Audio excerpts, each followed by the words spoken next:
Greetings, fellow investigators, and welcome to our video podcast, Into the Darkness, where my friends and I play the Call of Cthulhu role-playing game. I'm your host, Tom Rayleigh.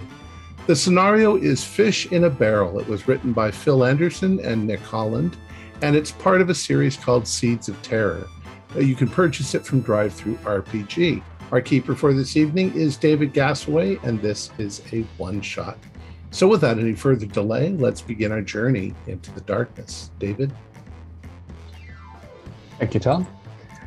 It's Chicago on Friday, October 6th of 1922. And a group of friends are getting together, as they do every couple of weeks or so, at a speakeasy on the north side of town called The Barrel, operated by a fellow called Fisherman Doyle. The Barrel is special to them in a number of ways, and tonight's a special night because one of the group, Philip Olson, who met a gallerist here at the Barrel a couple of weeks ago, got a letter today inviting him to a meeting to arrange for a solo show next year. And so this old group of friends are in high spirits and have had some spirits already as it's well into the evening. Would each of you introduce yourselves briefly so that listeners have a sense of the gang? Most darling, who do you want to go first? Why don't you, Eleanor? All right. I'm Eleanor Richards. I am by profession a linguist. I speak multiple languages, Latin, Greek, French, most of the Romance languages I have a good working with. I'm not really that interesting a person. I just enjoy the nightlife and I enjoy art. I'm a big fan of Philip. I've got one charcoal piece from him called The Veil that really resonates with me. And these are my friends.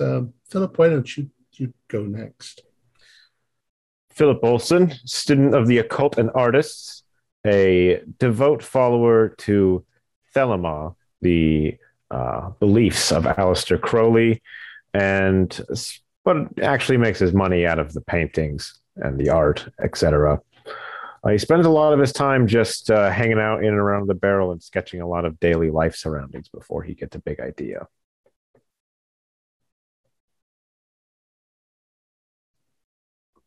I am Rafael da Costa. I work for a financial analyst firm, and I am not too humble to say that I am the best financial analyst they have there, running their risk management tables.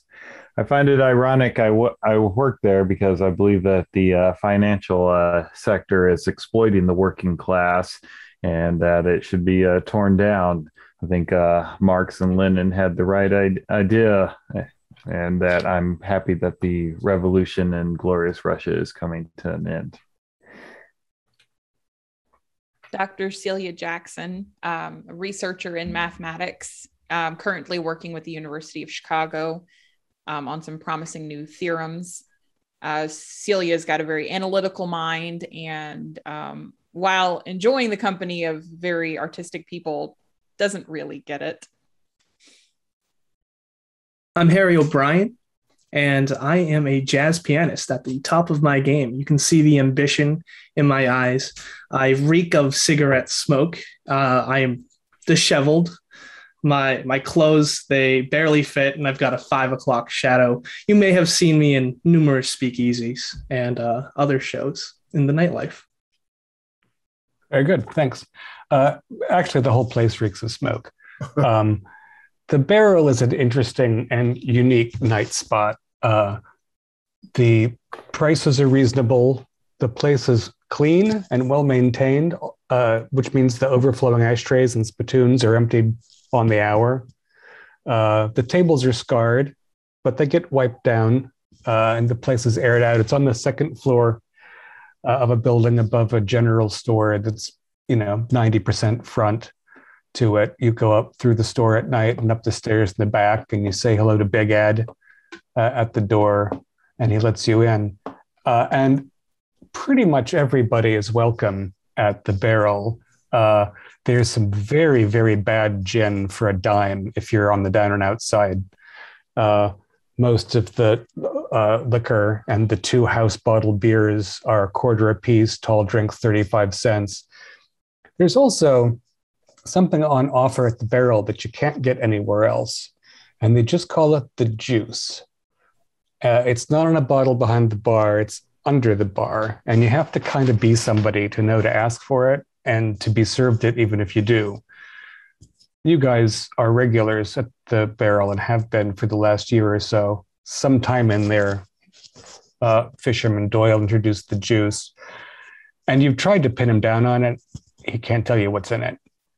But what it's like is it's amber in color, so you expect it to taste like whiskey, but it's actually sort of botanical, like gin, but it's also, it's kind of like if butter didn't have fat in it or smoke didn't make you cough.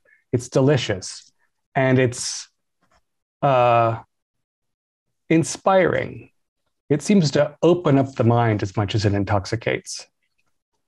And it's probably a good idea not to have too much of it. And you generally don't. But you are celebrating tonight.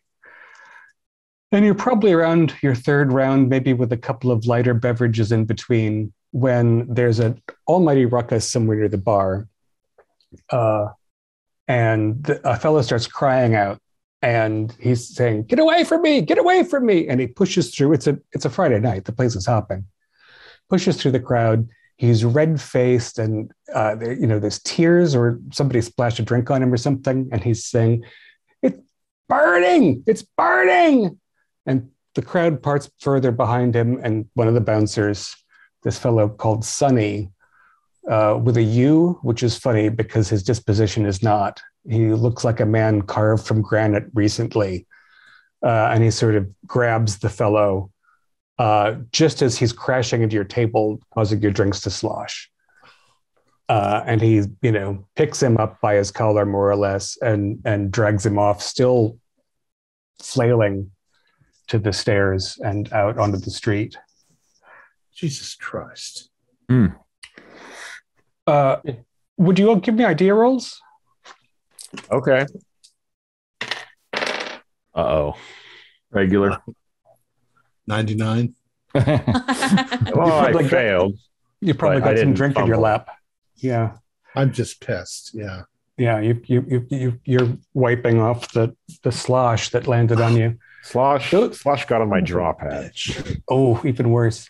Those of you who made it recognize that that's a fellow that you've seen around the barrel before. His name's Tony DiStasso. He's around your age, perfectly nice guy, has some kind of businessy job downtown. Don't remember exactly. But, you wouldn't expect him to be, in his cups, particularly, or causing a scene. It's odd. And shortly after, you get a visit from Cornelius, the fisherman Doyle himself, the proprietor of the place, whom you know by sight. He probably doesn't know your names, but he knows you by sight. Maybe a couple of you, but a little better. And he apologizes. He's got a tray. He says, "Big night tonight, eh? I'm sorry about that ruckus. I don't know what got into Tony." He sets the tray down. He's got a shot of the juice for each of you. He says, "Anything you want, anything you need tonight, come to me. Sorry for the interruption." And enjoy. Thank you, Fisherman Doyle. Thank you. Yeah. I'm already drinking the juice. Whoa. How about a toast to our good friend Philip? Yeah. To the success in the art world. Indeed. Congratulations, Phil. It only goes up from here. Down the hatch. Two things. One is mechanical. Every time you have a shot of the juice, you get a bonus die on a future roll at your discretion. You don't get another one for another shot until you've used the one that you got. You can't just have 6 and then go to town. But that's the kind of acuity. It also requires a sanity roll. Oh. To use it or to drink it? To drink it. Okay. Nope, failed. I failed, but can I spend some luck? You can. I won't. I'll just fail it. It's a 0 to pass and a 1d3 to fail. And regardless, you have a shot of it. It tastes delicious. It goes up through your nostrils, and you just vistas open up. And if you pass the roll, the vistas are pleasant or even productive. And if you fail the roll, they're kind of off-putting. And that's always the case. That's been the case for as long as the juice has been available to barrel. Tonight, however, as soon as you shot glass on the table, you can't move your body, and you blink and you're someplace else. And there's a woman in a blue robe with yellow or gold symbols on it, with her arms raised, and you realize that your arms are raised too. And you can vaguely make out that some of your friends are around you. And the woman is chanting some language that is unfamiliar. And I would like another sanity roll. This one's not going to be penalizing, but informative. That's a Fail. pass. Pass. I failed because I can't understand what she's saying. Yeah. I'm the linguist. Well, that's the thing. You failed, and because of it, you're actually getting some of the words. You still don't know what languages it is, but you recognize the word, or the meaning, rather, give, and there's more that you don't get, and then key, and then dust, and then bridge, and there's other things in between that you don't get, but some of those sounds connote things, concepts that you're familiar with. And in a second, all of that happened in a moment, like that last dream, before the snooze alarm goes off. You're at the table, the place is loud, there's a band on the little stage. That's got a kick to it. Right. Took me right out of here for a second. I've had a bolt of inspiration. I don't know what Doyle puts in this, but I think that's my last round for the night. I think it's shoe polish. Shoe polish. No, it tastes too good to be shoe polish. I mean, I can't place it, but yeah, it goes down easy. That's for sure. Oof. No one around you seems to have noticed anything, so it's clearly in your head. The people at the next table are acting normal. You can see Doyle going through the private door at the side of the bar. Reminds me of Absinthe and the Green Fairy, but it was Blue Fairy. Well, I feel like I just found my muse. Same here. And I'm already using my backup sketch pad with some charcoals, and I'm doing my best to mimic the scene of the woman in the dress. And I am composing a jazz ballad. You saw that woman too, Phil. Ballad. You saw that woman too when you took the shot. I saw her. Really? That's funny because you were also in the dream and your hands were raised. Yes. And she was saying something weird. I don't know. I don't do languages. That's Eleanor's wrong. Wait a moment, Tommy. So you're saying we all had the same weird vision? Well, I'll show up the sketch pad. Does this look familiar to you? Well, it does, but I mean that She could was blue, not black. You got you there, Philip. But she's got you there. But I think it could be justified. I mean, we probably have seen this woman here before, and that was my fourth drink. I've never seen anybody dressed like that here. Probabilities are very low that all of us would have this shared vision, this shared dream, hallucination experience. Unless there's something in the drink. Did anyone catch what she was singing? I didn't understand. I couldn't make it out.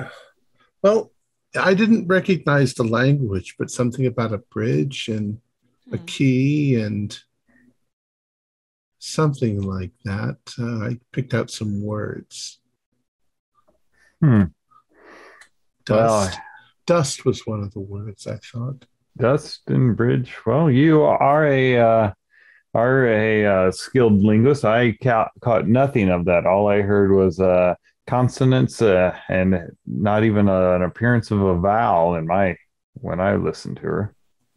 But you say you didn't recognize the language, Eleanor. No, it wasn't Latin or Greek, but it had some root sounds that I don't know what it was.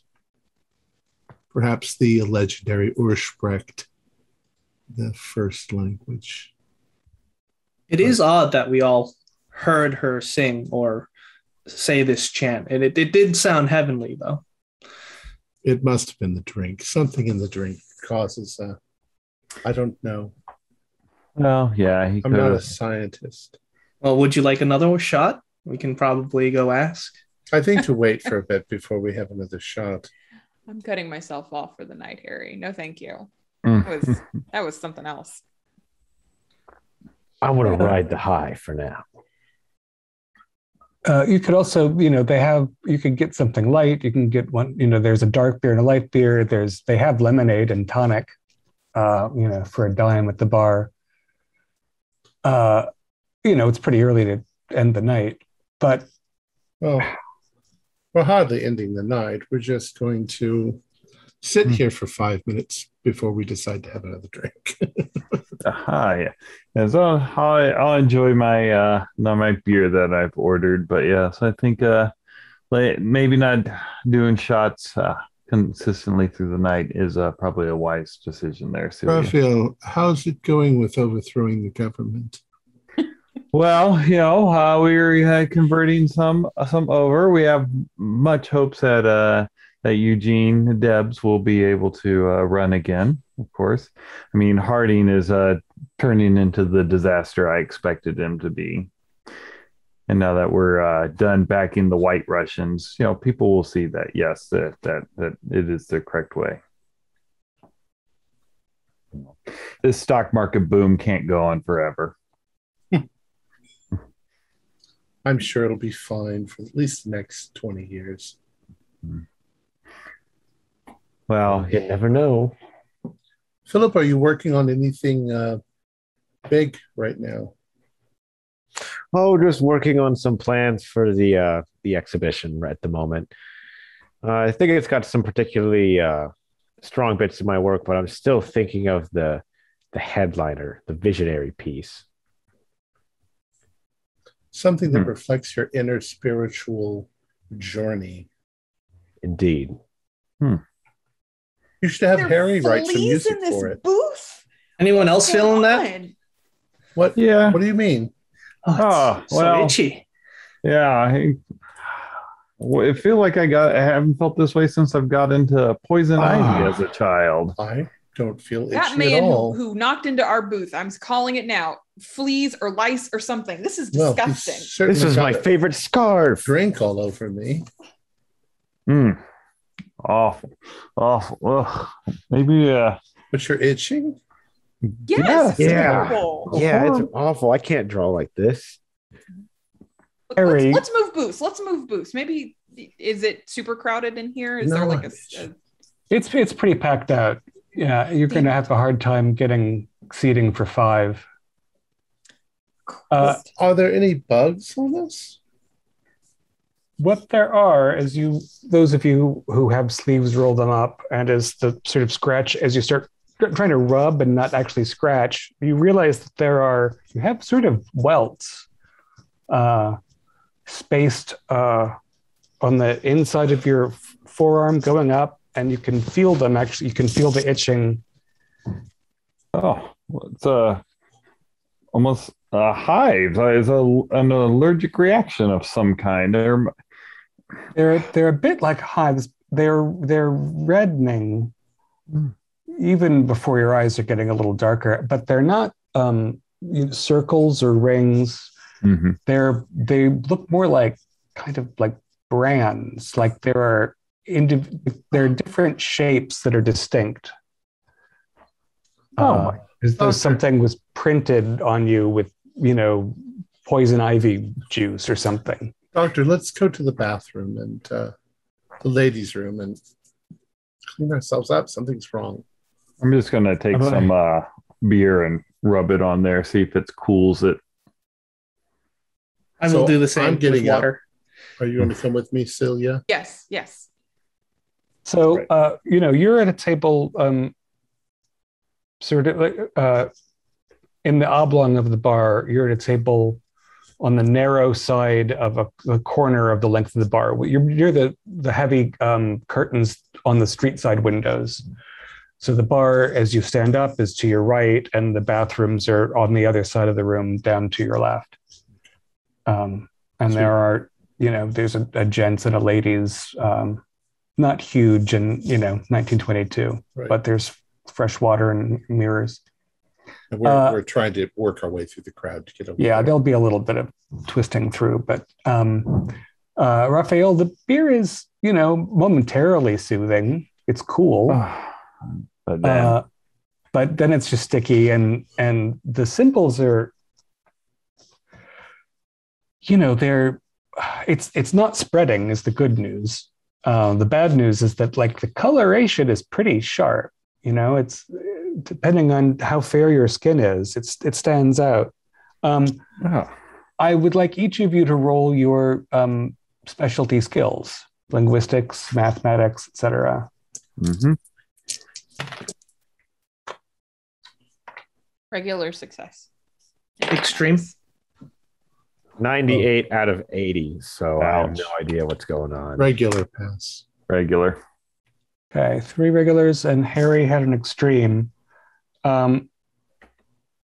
You're looking at yourself and Raphael and Philip still at the table, and you're seeing that even though they're not all the same on each of you, there are repeated patterns, which remind you of a musical moment, as if there was a rhythmic pattern to how you're marked. Philip, let me see your arm. It's got wonderful music on it. Can't you see? What? Just what are you talking? Look closer. What are you talking about? Get a hold of yourself, man. No, it's there. Yeah, you feel there's and there is a jazz combo on the other corner, and so you're everybody's got a different part, but you are linked into one thing. Yeah, it's interesting. Celia, you realize that there are patterns in the marks that remind you of some contemporary work in equations regarding the curvature of space and time. It's not like you're seeing the same symbols, but you're seeing relationships of symbols that are like equations that are familiar to you. Whereas Raphael, you were also recognizing that there's some kind of pattern to it, but what it seems is, what it looks like is more contractual. Right. There is something. These markings indicate a contract or a bill of, something.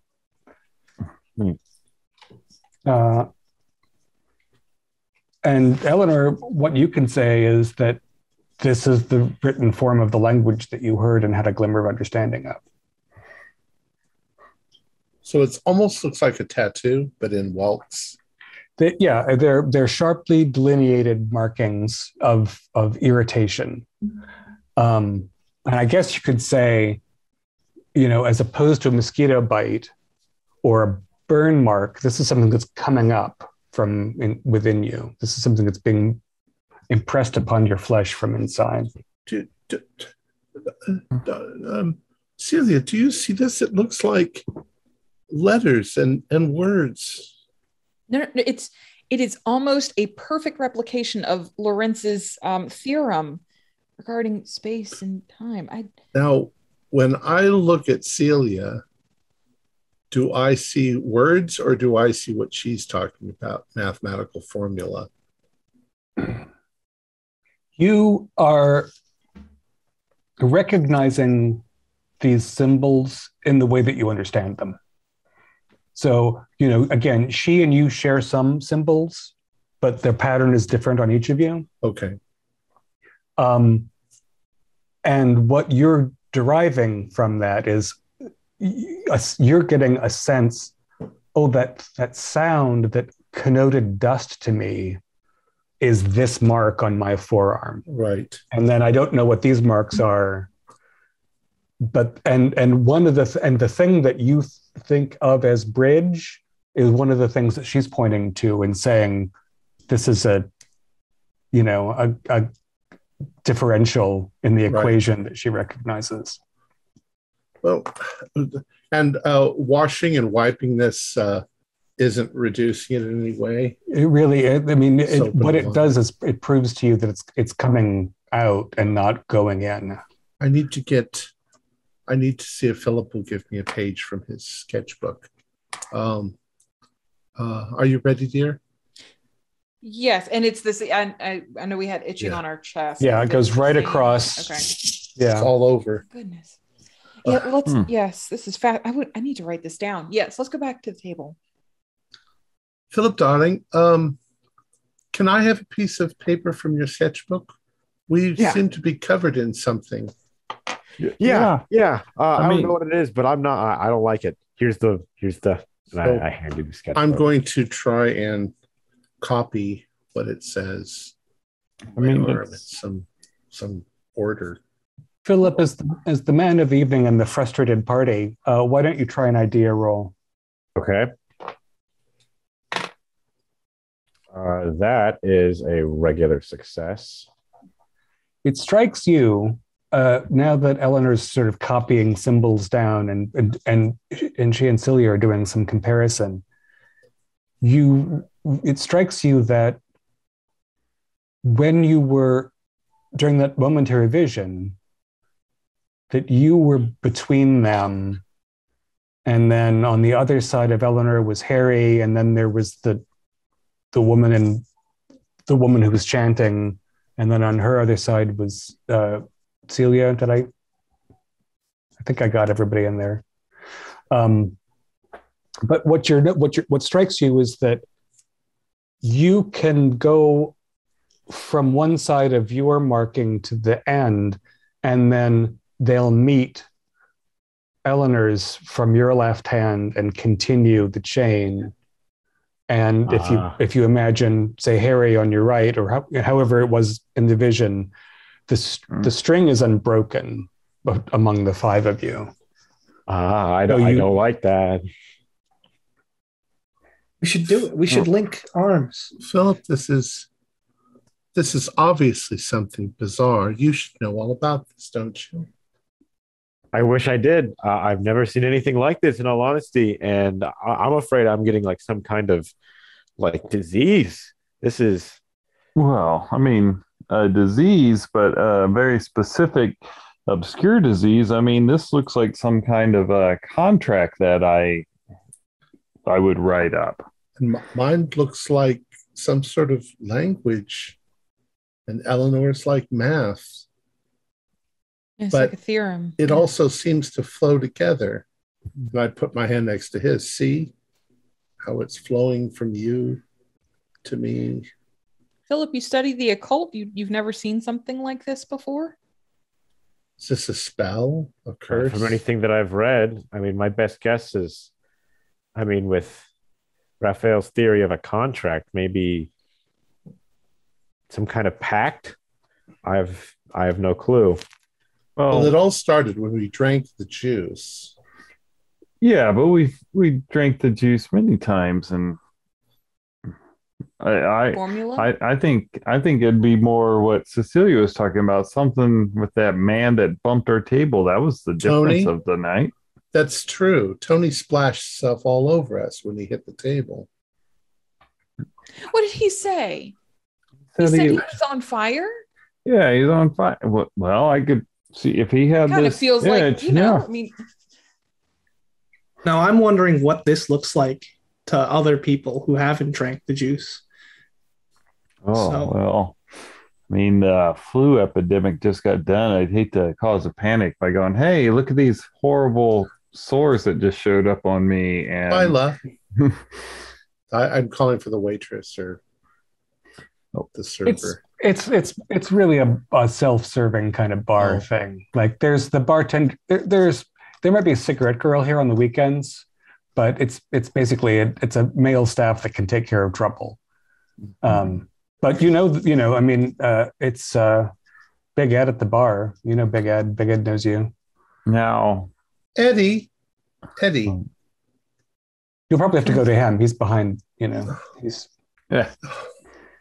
While you're up there, ask anyone if they heard Tony or if he seemed strange or anything like that. If he said anything. Right. Well, I'm going to go up to Eddie. I'm going to be like, Eddie. Earlier when Tony DeTasso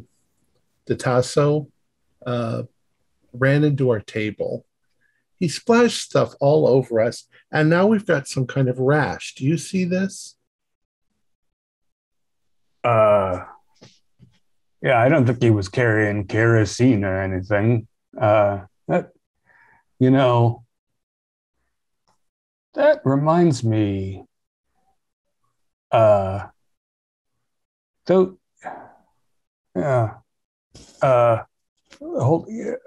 he takes care of somebody to sort of move them out of the way, and it's like, you just got that? Yeah, all of us over at the table. Well, that looks like one of Pike's tattoos. I mean, that one there looks like he's got that right on his wrist. That thing that looks sort of like a broken end, and it's also. Where is Pike? Yeah, Pike's probably upstairs in his office. Would you mind asking him to come down and see us? I know it's busy, but yeah, I mean, I gotta. I'll buzz Doyle and see if whatever. I can't leave because we don't know what that silly man did to us. Yeah, that's strange. Yeah, it's too crowded, but that's that looks like the writing on the juice keg. That's what it looks like. On the juice? Well, we all had some juice. I mean, you had juice. You've been having juice for all year. The juice is keeping this place hopping. Do you have an empty juice keg? I can't pull anything out when there's so many people around. Okay. It's just Well, I'm going to tell them, and you tell. I'll buzz Doyle and see, if he comes down, it comes down. All right. Thanks. So I'll go back over it and I'll relate back to them everything. He says it's like something that he's seen in the tattoos and on the juice cake. And you think about it. Go ahead. Everyone sees something that's relevant to them. When you look at my rash, doesn't this look to you like the strange language? Or when Raphael, when you look at my rash, does it look like actuary tables? Because it doesn't look like that to me. Yours looks different than mine. Well, yes, but doesn't it resemble what's on you? That's what I'm saying. A couple of the letters, the characters, yeah. Everyone is seeing something that's relevant to them. If I look, Philip, let me see your arm really quickly. But does that mean that Eddie's thinking about? Am I seeing like mathematical-ish, similar, maybe not exactly the same on Philip's arm? It seems like it could be a continuation of the same formula. To me, it looks like the same formula that's starting on my arm. And it's not that you're seeing gammas and omegas; it's an equal signs. You're just recognizing a pattern. Yeah. Yes. Mm-hmm. Mm-hmm. Now, you said that when it looks like it's linked together, but that lady in our vision, she was in between a couple of us. Correct. So for the two people that would have been adjacent to her, do our symbols not connect together? Like there's a gap. As you're looking more at them, and at first a bunch of strange symbols don't do anything, and then you start to see, okay, there's the sort of M with a line through one arm looking thing, and there's two of those that are over here, and also so she has two of those, and it's next to the almost round one. And also he has two of those next to almost round one. So it's repeating. Mm-hmm.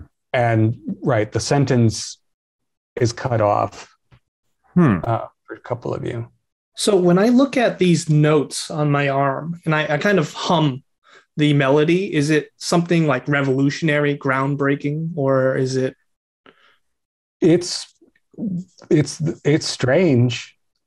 whether it's nonsense or groundbreaking is about what is happening in year 1922. The band in the corner is, one of the groups that came up from New Orleans in the last couple of years, and the sounds they're making are alienating to 60% of America, but they make sense if you know the language. The language that you're dealing with, is weirder than jazz. So a few minutes pass. You continue this colloquy. You're also looking around because other people are having juice. It's not everybody gets it, but it's not like you're the only ones who get it.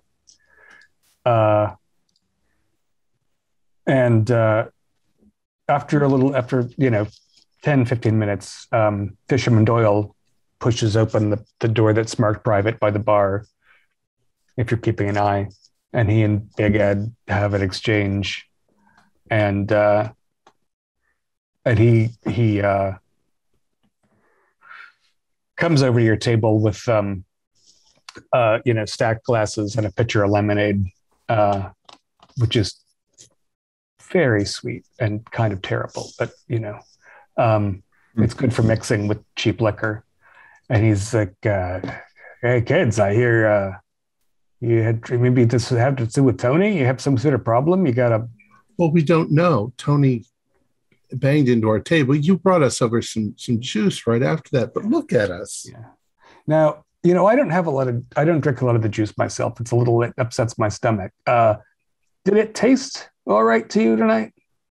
Oh, it was delicious. I mean, it's effervescent. Way it just, the stuff's the backbone of my business, and Pike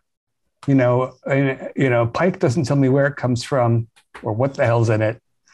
But I got a monopoly and I love it. But if he's got a bad, all right. So it felt a little weird when I drank it tonight. It did, huh? Too, actually. And then we kind of blacked out a little bit for a few seconds, but jeez. Hold on, and Doyle. now we've got writing all over us. I blacked out a little bit. Yeah, Ed said something about writing. What do you, And we all show our hands. And Ed said, "Look, this looks like Spike's tattoo," he said. Pike, yeah. Pike just Jesus Christ, I don't want to. Is this something he did? Well, Pike just had some kind of fainting fit upstairs. Oh no. I mean, he I'm always telling him that he drinks a lot of juice, but he says it helps him think. And he's a great accountant, and he's given a monopoly. It's been a good deal, but he was sweating, and maybe he got the batch wrong this time. Yeah, I'm a little worried about. We need to have a talk with Pike. Do you have a little of this lemonade? It'll maybe. Okay. But we should go upstairs and see. Well, maybe you should have Ed switch the barrels out for another barrel. I'm gonna. There's not going to be any more juice tonight. It might not be one. Might be a whole, delivery. That's awful to hear. I mean, yeah. Well, you take your chances when you drink liquor. You should, there's a reason that the dime gin is a dime. Jake Leg City, but not everybody's got to bitch. All right, you kids get your stuff together. Come upstairs, and we're gonna see what Pike can tell us about what the hell. That's crazy. That one looks like the tattoo on his wrist. That's what Ed said. I don't think I looked that closely at Pike's. Yeah, Pike just sort of squirms in and out of here, like he's a weirdo. He's a good guy, love him to death. But never been upstairs. I'm kind of excited. I am.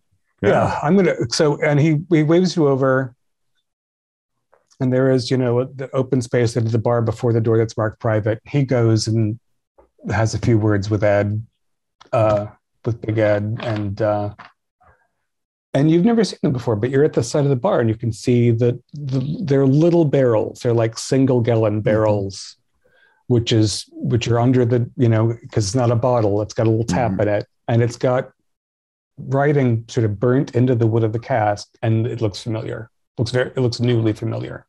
And he pushes open the door marked private and ushers you in, and it's just a storeroom, he's got like, the stuff he gets from Canada that's kind of legit, and the stuff that is being made in bathtubs locally. And there's more small barrels of juice. Did it look like a pretty professionally made barrel, or like something that your grandpa would throw together? It's illegal, so nobody's. The cooperage is good. It's it's a proper barrel that somebody bought, but the writing and size, there's no brand name. There's nothing in English. Right, yeah. And it's sort of burned in, I guess. In 1922, professional is a pretty, it wasn't stamped by a giant machine, but it wasn't carved by an idiot. It's it's a brand marking or information. And there's a door on this, in the corner of the storeroom that leads to stairs. But before you go up, you should make a spot hidden roll. Jeez, 93. I am rolling really good. 88. Oh, gosh. She's looking at me, looking at nothing. Celia's got a nasty welt on her after stumbling into that crate. Careful there, Doctor. Fail. I'm sorry, Harry and Philip? Fail. Oh, I got an 88 over wow. Okay. That means it's not time. Up the stairs you go behind Doyle, and he pushes open the door at the top of the stairs, which is smoked glass, and he says, "Just bring some folks up, guys." And you hear mumbling, and it's fairly narrow stairs up to a converted attic, which you will find it's Doyle's office was most of it, and it's roughly the size of the floor that you're familiar with below. He's got a nice desk. He's got he's got a funny globe bar and other comfortable accoutrements, and he's also got 3 goons who were at a card table playing poker, who look up at you for a flash of a second, ascertaining that in fact Doyle wasn't being held at gunpoint when he says he was bringing people up, and go back to their card games. And then he leads you there. So it's like 2/3 of the floor that you're familiar with of the barrel. And there's there's a wall partition with one door, and he opens it up. He says, "Pike, we got to talk about the juice." And he holds the door as you come in to a room that it's a much less attractive office than Fisherman Doyle's own. It's a smaller, higher desk. It's got, a very modern tabulation machine on it. It's got, a couch, and it's got windows facing the street that are not as heavily curtained because there's not a jazz band inside there. And it's got a fellow who is lying on a chaise-longue, who is pale and sweating, and he's undone his top button and tie, and he's draped a jacket over his shoulders, and he is not well. And Doyle seems concerned. He's like, "Cedric, man, you look like shit." And he's, the response is like,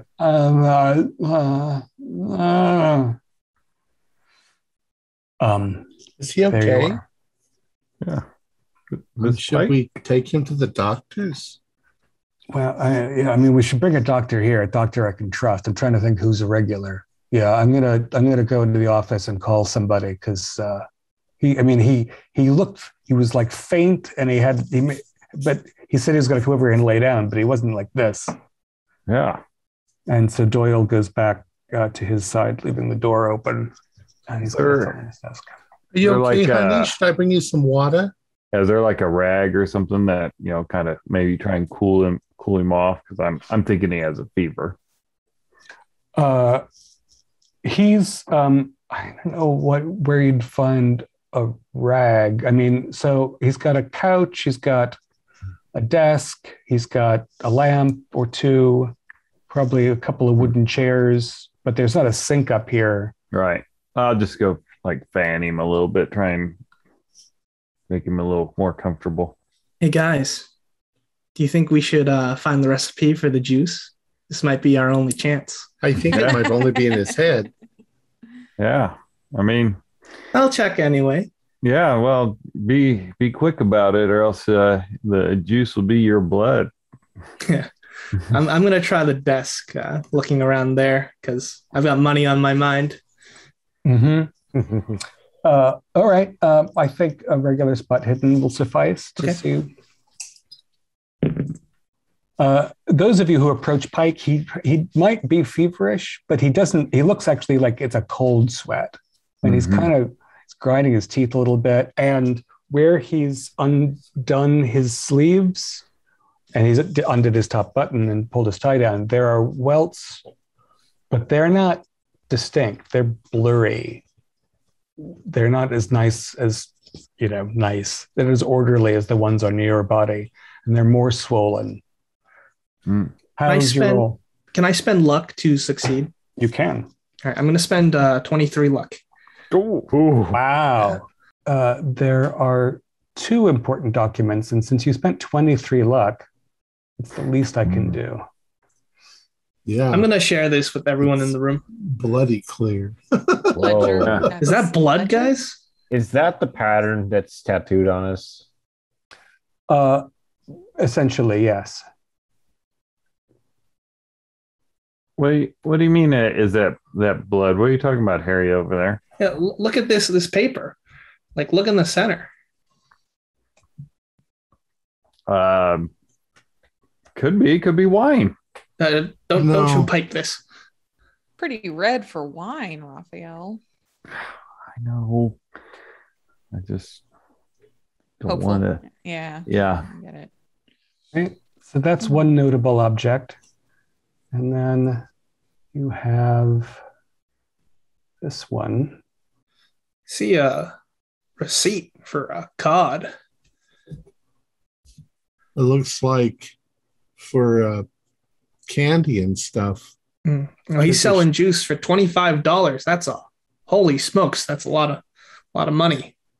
Right. COD is COD. So, right, at Harmon and Sons, and you realize that the address 27 West Row on Lakeside is the warehouse district. So when Doyle said that he wasn't sure where Pike was getting the juice, it turns out he's getting it between spearmint clusters and cheap cigars from 27 West Row. Yeah, and you got that's from last year because it's a November receipt. So, yeah. So he buys it pre-mixed. He doesn't mix it here.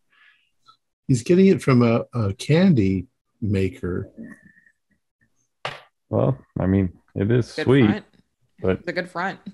Yeah. Well, I'm gonna tuck the documents back into his desk where I found them. Yeah, those are both like his copy of the bar's ledger, like in like folders attached to it. So there's the ritual object looking thing and that receipt are the only items of interest in his desk. There is some petty cash. There's materials you'd expect. Those were the things that were strange. You need sugar to make alcohol. So maybe it makes sense that a candy factory is making the alcohol on the side. Well, if they're making alcohol that, is affecting people like us and Pike here, although what Doyle said, he imbibes a lot. So, well, I think I got to go with that. It's probably just a bad batch that they just didn't ferment it right or wrong kind of alcohol. Yeah. But Pike, So Raphael, you were trying to. yeah, Pike, when did you start feeling bad? What's going on, man? It's not.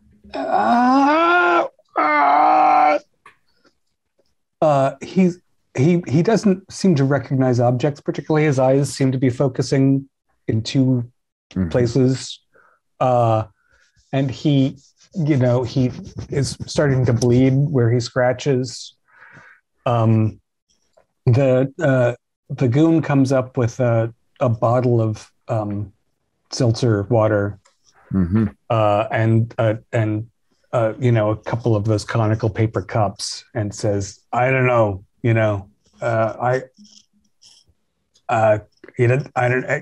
going to need more than, but good luck, lady." Just trying to get the doctor to get up here, but Right. Yeah. Right. Doyle's like, "I'm on the third call. I can't. It's a Friday night. The doctors that won't call the cops are out drinking somewhere else. But I'm working on it. Tell Pike to hold on." Yeah, hang on there, Pike. And then I'm going to touch the raised writing on me, and then touch the raised writing on him, and see if it feels like different. Like, is his harder, or You are itchy, and they're slightly raised, and his look like your symbols got stung by 3 wasps, and they're kind of hot and hard. Yeah, and hard. Then they're hard to read. When you get very close with your markings to his, there's what seems to be a little tendril of light between them. Not like a flicker of static electricity, but like a wisp of some glimmer in the air. It's unnatural. yeah.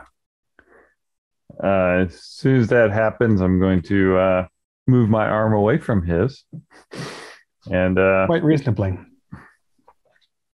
And Rafe? Oh, go ahead. I was just asking, what's wrong? What? Well, if he's had these a while, and that's what we got, they're getting worse, and they seem to have some sort of attraction to each other. Like, this is weird. Yeah. Think we'll be like him in a few hours? I don't want to die. I don't want to look like that. Yeah. Philip, Maybe, you're supposed to be the expert on this sort of weird stuff. As far as my knowledge goes, they've put a hex in the drink or something. Well, then we have to unhex it somehow. Maybe if we found out what made the juice, we can kind of figure out what's going on. At this point, Doyle appears in the door, and he's loosened his own tie, and he's got a cigar, and he's like, "There's a doctor on his way. How's he doing?" Not good.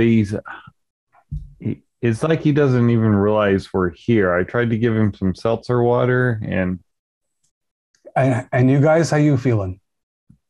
Itchy, a little. Itchy, Yeah. not Itchy. too bad. Yeah, you're not hot or nothing. Not like him. I don't want to poison you kids or nothing. I don't know, Pike. I mean, Pike goes through this stuff. All right. And he's sort of leaning in the doorway, looking flustered, and Pike starts screaming. From moaning, he goes to screaming. And he's saying things that might be in the language that you heard in the vision, in part, or similar things. Can I roll for linguist? Yeah. I got an 02. There we go. Which is really extreme. It is extremely extreme. He is, even though it's through gritted teeth, it's definitely the chant of the blue-clad figure in the vision, and the phrase that he's repeating He's not saying the whole thing. He's not saying all the words that you heard, but he's saying, our sacrifice opens the door. And he's also like, his teeth are red with blood and they're clenched together. And he's repeating, and it's but you know that it makes sense. It seems to me a sacrifice opens the door. I don't know what this sounds like. Black magic stuff, Philip. Sacrifice opens the door. Oh. And key and bridge and what does it all mean? You're kind of backing away just because he's like arching and twisting, and it's like, and that light you saw Raphael earlier there are scenes of him that are glowing. Oh yeah, I'm back way. And then these sort of yellowish golden tendrils of light start to reach out of him, and there are 5 of them, not 6 or 8 or 2, and they're pointing in your directions across the different parts of the room. And he's not making any language anymore. He's just like, his teeth might be breaking because he's grinding them so hard. What is that? I'm running. I'm running for the door. And you guys are starting to bump into each other. And Doyle is like, Doyle's lit cigars on the floor, and he's standing. He's kind of a big guy filling the door. And the tendrils, like there's almost a pop. And they snap back into Pike's body, which, and his head's at a terrible angle, and his eyes are open, and his chest is moving, and there's a sickening sound, and something like a black beetle shoots out of his chest. It's chitinous and it has too many legs for anything. And it really, like there's the sound of bone breaking and wetness, and it's in the air and down, and then it's shooting toward the door on like 3 or 4 of its 8 or 12 feet.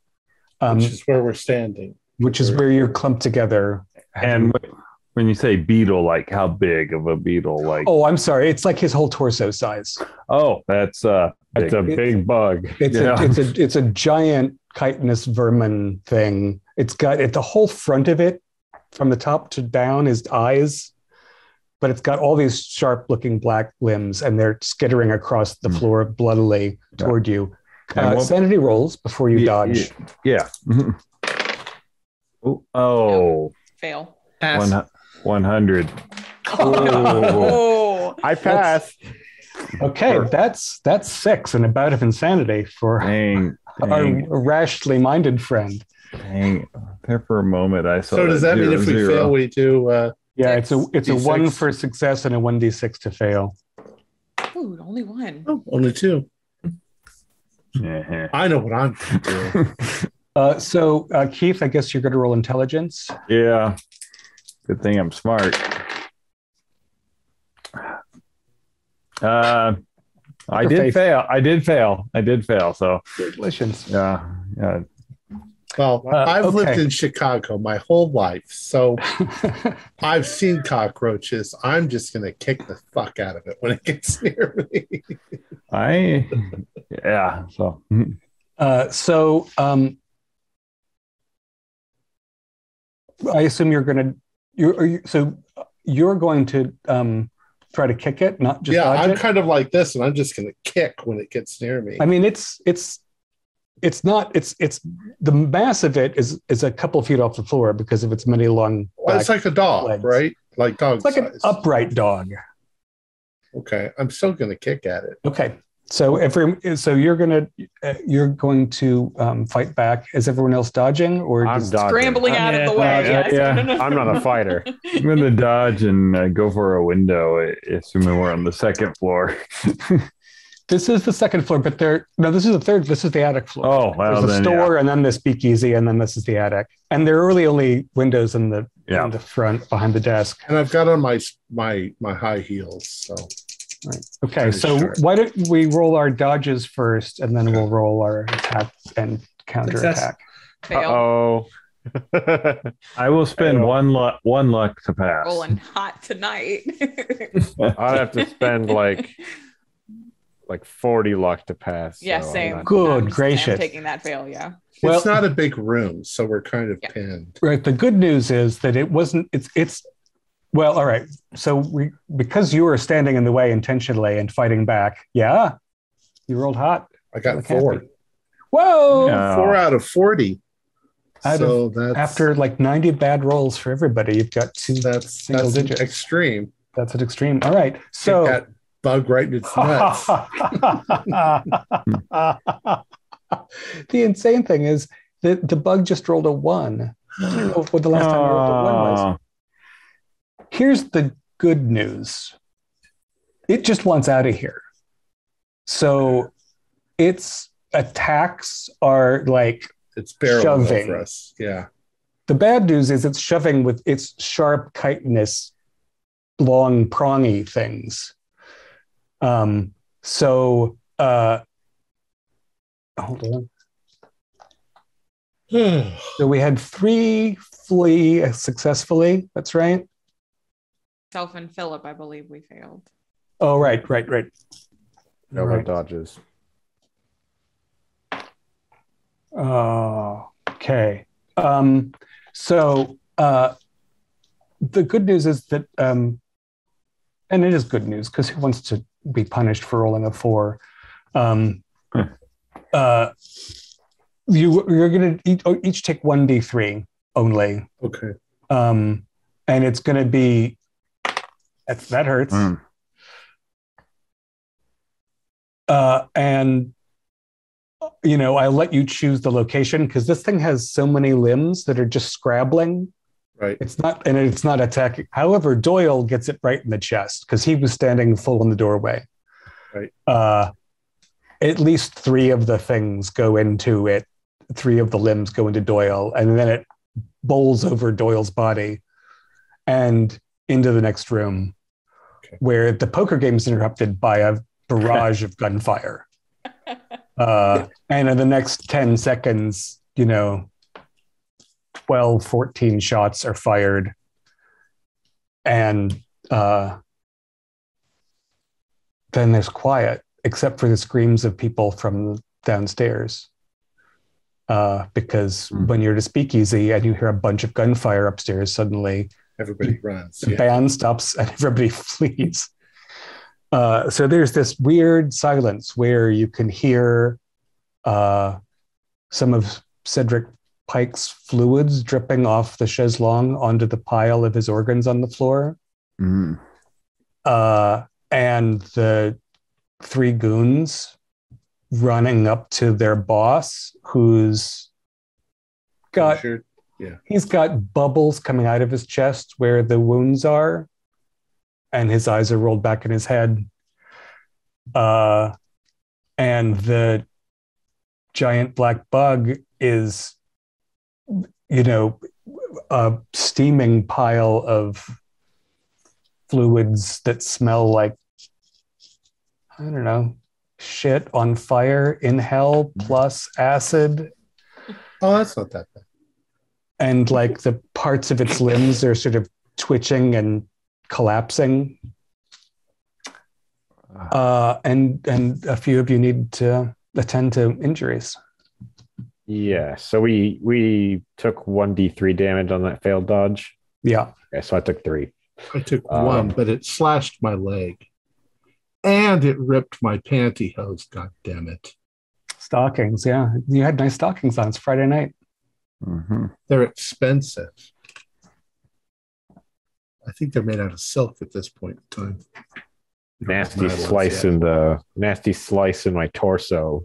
Lucky it was 3 inches below a vital organ. Ugh. What the hell? So do any of you have any first aid? The base of 30. I mean, I'm gonna try to treat myself. Work on it. Oh nope, 93. Oh, that's actually a success. The hard 93 is dangerous. You had the base? 30, yeah. Yeah. Okay, so what do you have? You have the liquor that's not crap in his cabinet. He might even have vodka, which is not, they don't serve downstairs.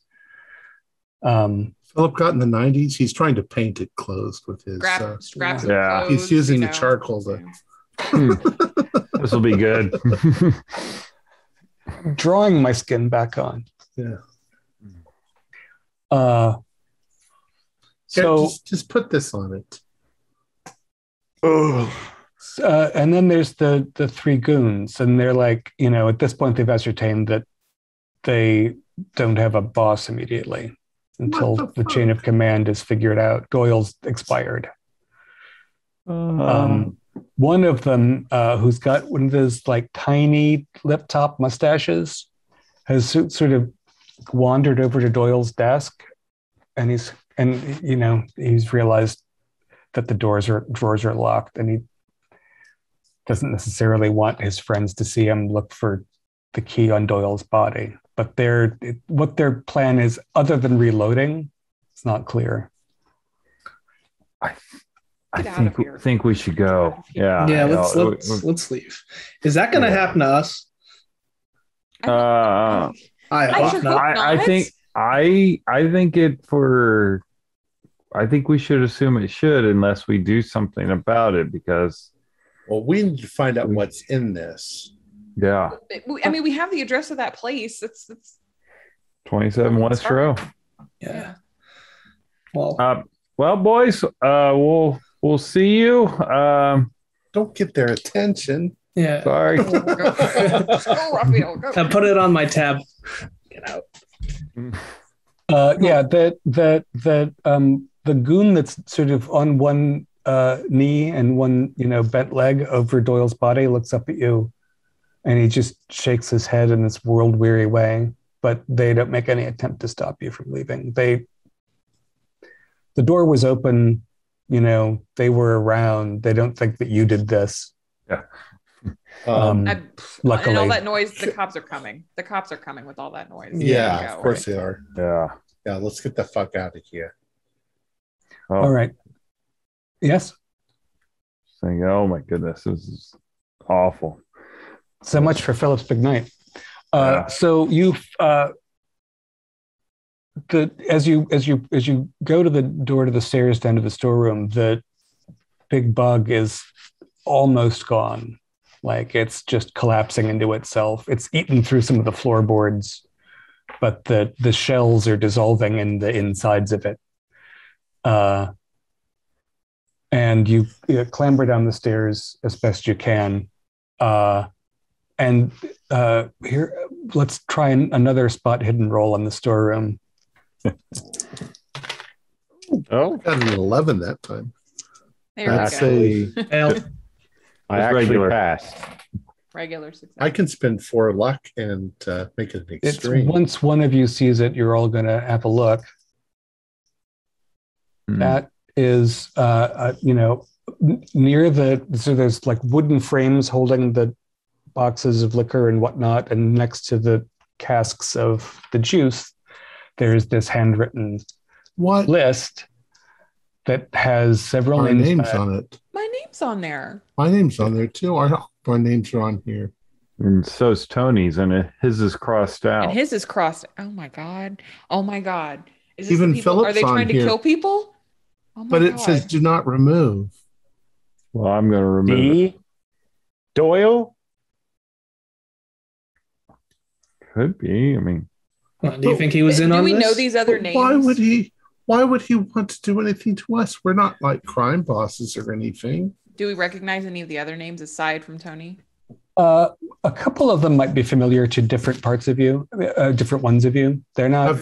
They none of them are close friends, or I mean, like, have we seen them around recently? Recently, they're not been around. Anything like Are they that? all patrons? They're people that you know only because they're also regular enough here to be on the inside of people who are granted access to the juice, which is it's a privilege. But the implication is the implication. Like, Well, I mean, somebody's been keeping track. well, it could just be the people that are allowed to drink the juice too. No, that's a much bigger list than this. Oh, never mind. And why would it have people's names crossed out?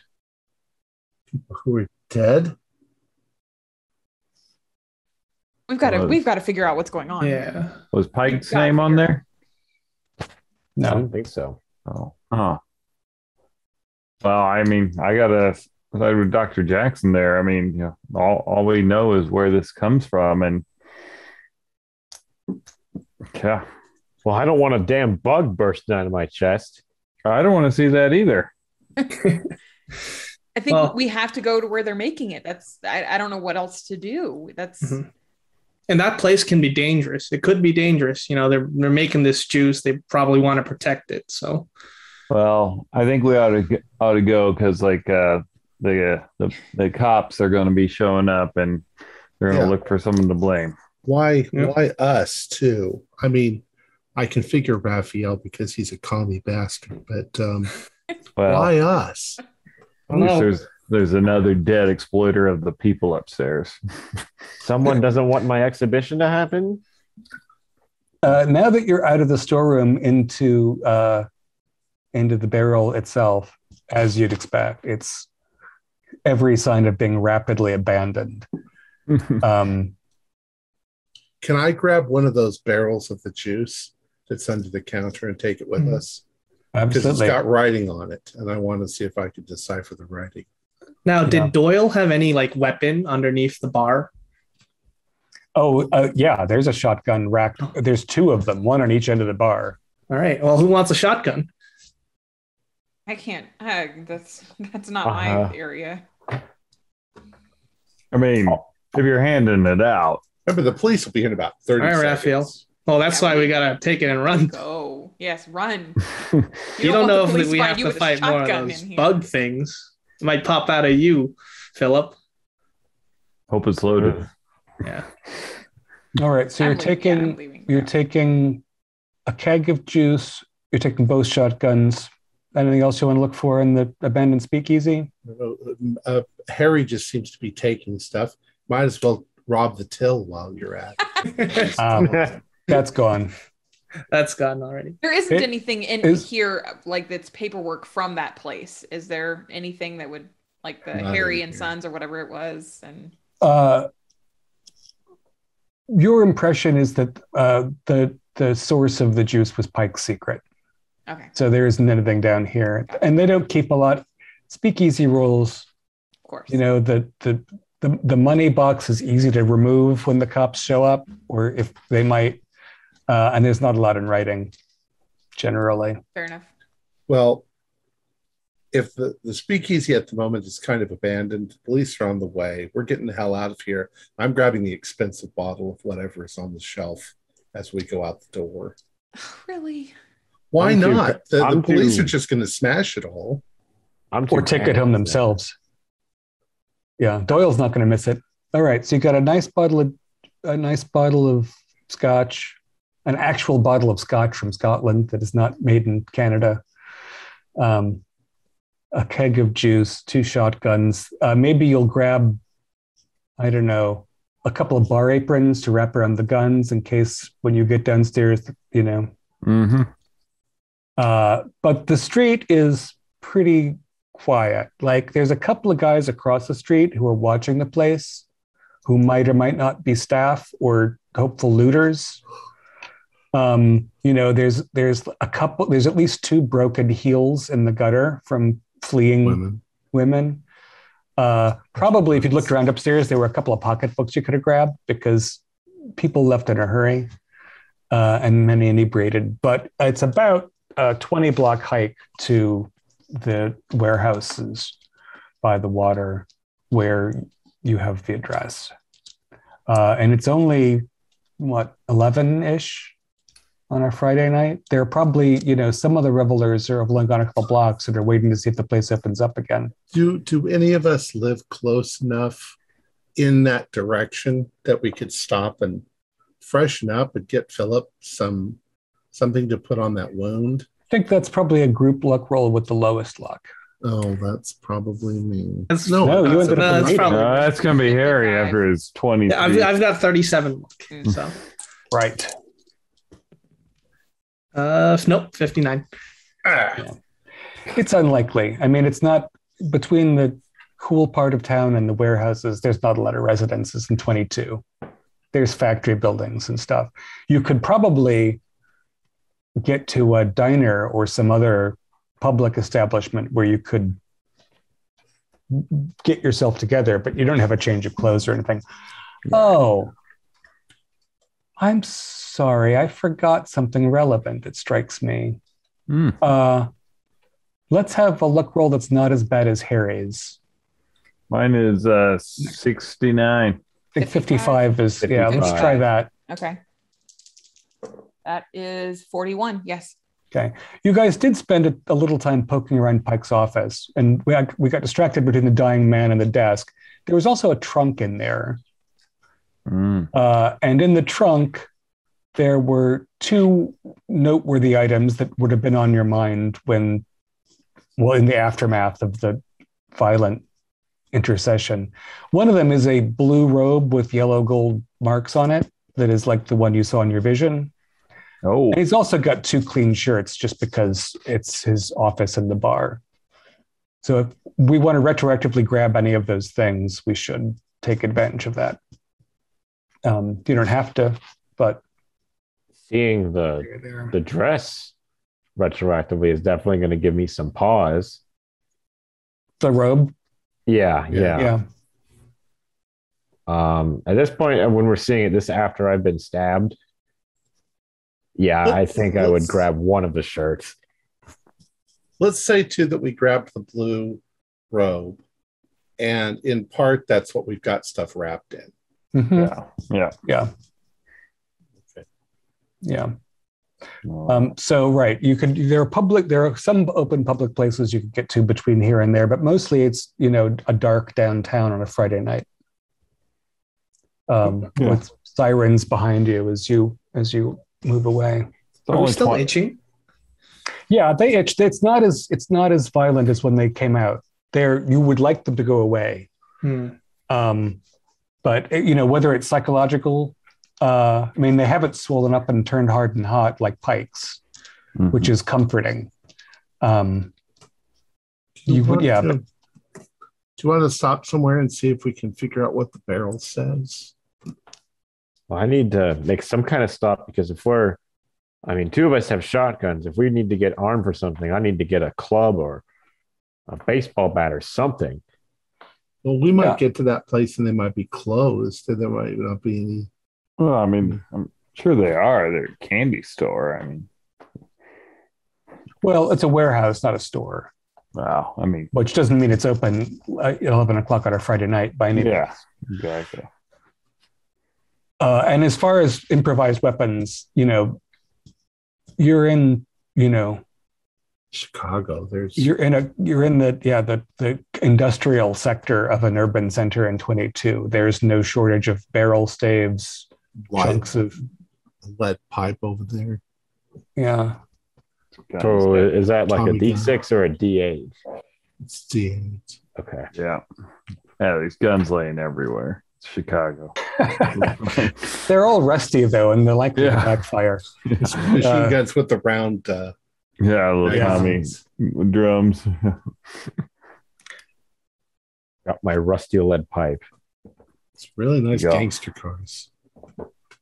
Those sideboards are so great to shoot from. So any practical matters, anything you want to do as you approach? I liked what Eleanor was talking about, maybe finding a place where she could look a little bit better at this writing. Now. Yeah, let's get a booth, and we won't take long. But we can freshen up. Philip can go plug his holes.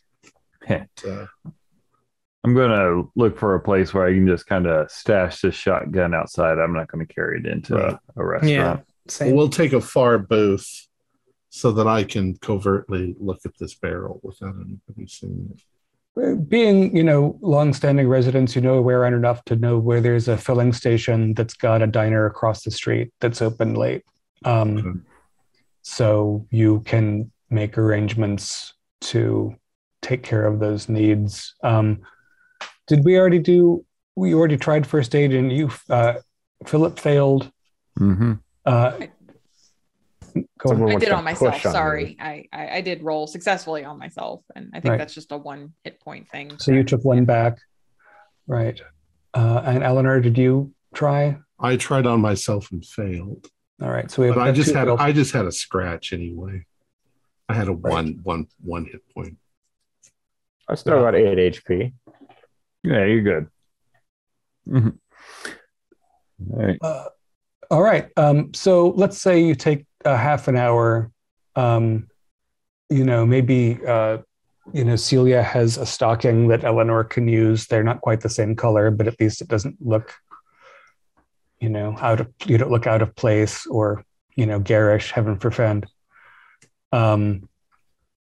Phillips found himself a pretty nicely weighted. It's a chunk of steel pipe, but it's got a little ball of concrete at its end because it was embedded in the street and hit by a car, and it's a little heavy, but it'll make a thump. And you've what you can determine based on the writing on the keg and the writing on top of that bloodied sales document or whatever, is that it's all one thing. The writing on the keg is not just the same language, but the same text.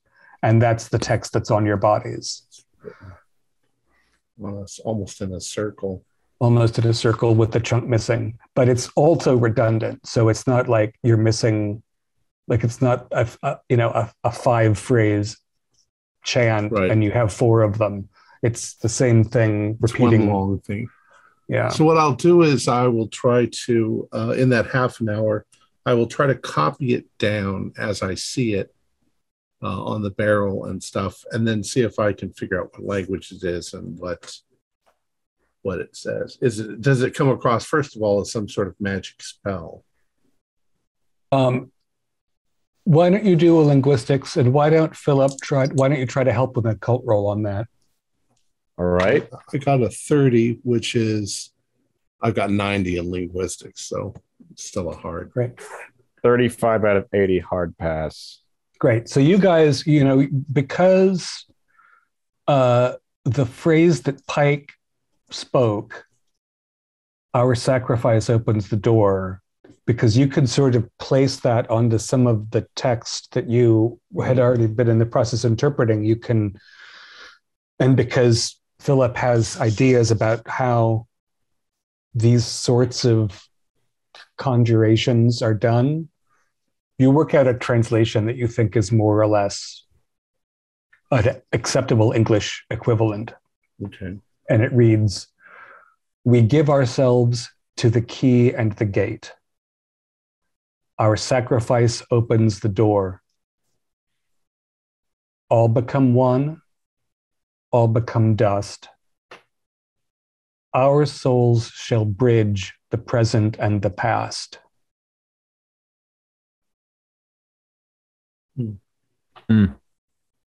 Now, in terms of your successful occult roll, that doesn't call to mind any specific branch of human esoteric thought that you're familiar with. It sounds more like a prayer, doesn't it, than a spell? Yeah, that's kind of what I was thinking. Give ourselves to the key and the gate.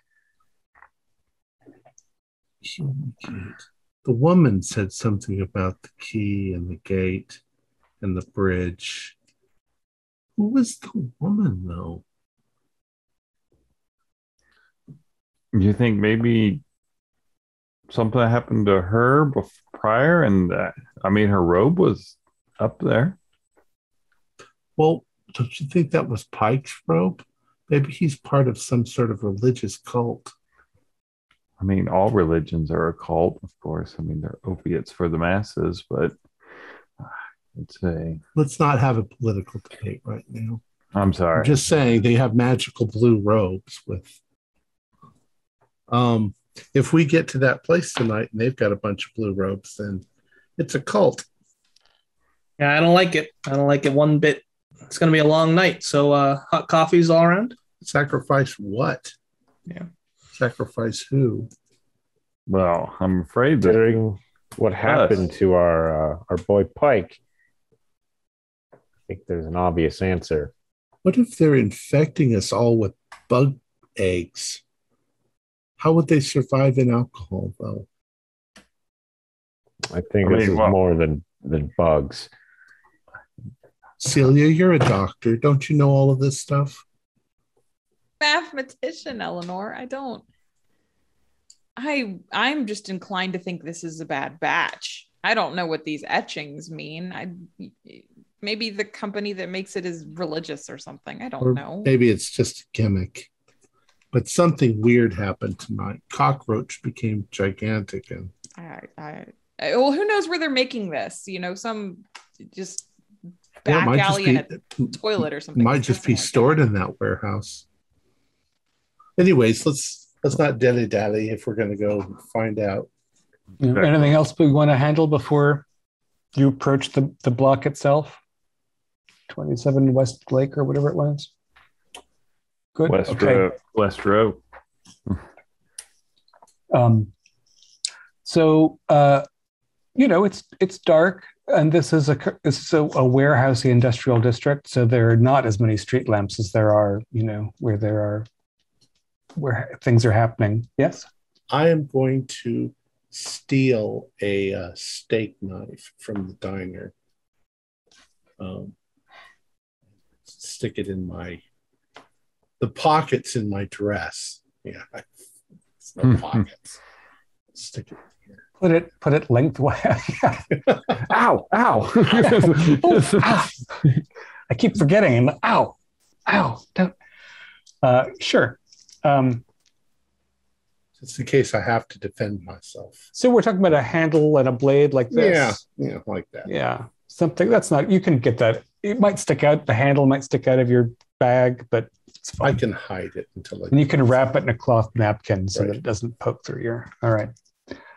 So most of the buildings are dark, but a few of them have lights on. And there's very little traffic. There aren't any cabs or private vehicles, but there are delivery and maintenance kind of vehicles around here and there.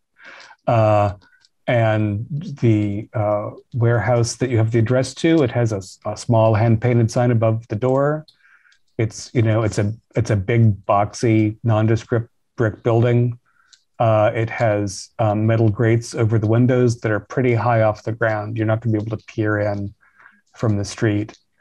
There's a street door with a lamp that isn't working, and a buzzer, and there's a delivery door for truck-sized objects, and there's light on inside.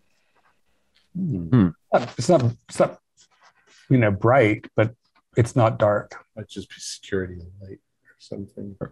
Could just have the lights on to keep the boy too. Well, how are we going to get in? Oh, I picked up some skills unlocking doors in my time. Cool. I'm around to the dark side where people can't see us from the street. I'm pretty good at sneaking around. Is there like a loading bay for this warehouse? The street address has, again, a human-sized door and a truck-sized door. But if you go around the building, there are also smaller side doors, probably fire exits. And it's none of it is bright. Yeah. Your eyes adjust in this kind of part of town to the dimness. But nothing, nobody's going to notice anything just because they're passing by in a truck or anything. It's dark. Right. Unless you're in somebody's headlights, you're not going to be seen. All right. Well, I'm going to propose we go around to the dark side, and I see if I can, or the dark, not pitch black side, but Right. it's a little darker. Go over there, and I'll see if I can pop this lock. You think we should get our guns out? Well, I'm going to be working this, so Yeah. What type of shotgun is it? It's not. It's illegally acquired. It's double barreled. It's probably not sawed off to the illegal extent, but for convenience of internal use, it's been shortened. Is it a 12 gauge? Yeah. Okay. So 46. I'll pull it out. 26. And I'll hand Raphael a bobby pin. Thank you. Yeah, I'm going to keep watch. All right. So I'll get down and start. Let's see it.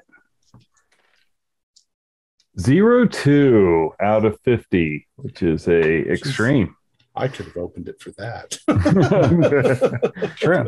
So not only do you find the catch right away and slip it, but you might as well have brought some WD-40 with you from the future, because you turn it without a sound, you slide it gently open, and you can see long shadows, but there's no, there's light on inside, but there's no close activity. You're just in the back of a lightly partitioned, large, blocky building. And you can hear immediately if you're sidling in, I assume. Yep. There's enough ambient noise in the main space that you don't need to worry about stealth rolls. Just don't yell or shoot off a firecracker. So you can hear, small bore warehouse movement, like things are being lifted and dropped and pushed around, and there's some voices, and it's quite echoey. And you see tall, simple wooden pine structures that have goods on them, bills of lading, and so on. And you're kind of behind several rows of those from where there's active light, low-hanging lamps with broad, flat covers. Probably 6 of them are on toward the door side of the warehouse. I assume you closed the door quietly, and if you stop to observe, it's hard to tell. There's several people there who are dressed in sort of overalls, and because they're moving around stuff, like it's, is it 4 or 8? It's not, but they're basically doing normal warehouse work. It's just, for whatever reason, maybe early deliveries, they do stuff after hours. Right. I think that as soon as Raphael opened the door, in my mind, he became the official leader. So I'm staying behind him. All right. I'm going to do a quick look around and see if I can get the shortest route to the office, or if I even know where the office would be. Anybody else got any immediate plans? I want to look around for anything that looks like the barrels of juice on the shelves. The barrels or the symbols is what I'm looking for. Same, yeah. All right. I'm just staying behind Raphael. So what we're going to call that is you guys are moving from the deep shadow by the back door up to sort of the edges of some of the large stacked infrastructure, so you can have a closer look. Trying to stay concealed. But trying to keep in the darkness and not make a lot of noise. So let's have spot hiddens for your various attempts. Okay. 19 pass. I can clearly see the back of Raphael's head. Well, Regular pass. I can't see anything. 95. Celia, I didn't hear you. Fail. Okay. So Harry was looking for juice, and also Philip that was your intention? Yeah, juice and the symbols. Right. All right. So as you guys creep closer to the lighted area and your eyes, get a little more accustomed to having sharp delineations, there's a lot of regular inventory in this place. And it's quite varied. It's not like this is a lamp factory's warehouse and it's just different boxes with lamps in it. It's, there are cigars and there are candies and there are bales of things and there are large crates and small crates. However, the majority of the activity that's actually happening at this hour, you can't make out the writing, but you recognize the small kegs.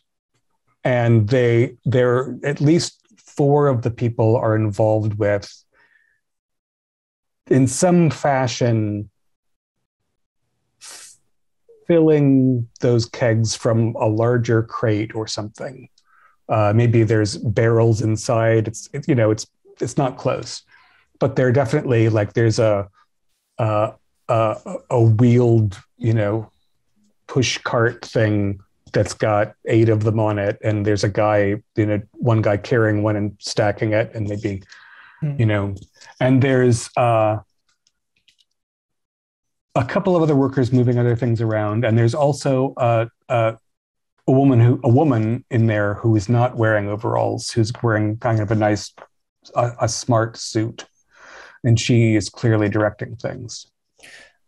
So the movers of the juice, do they look armed? Like any bulges?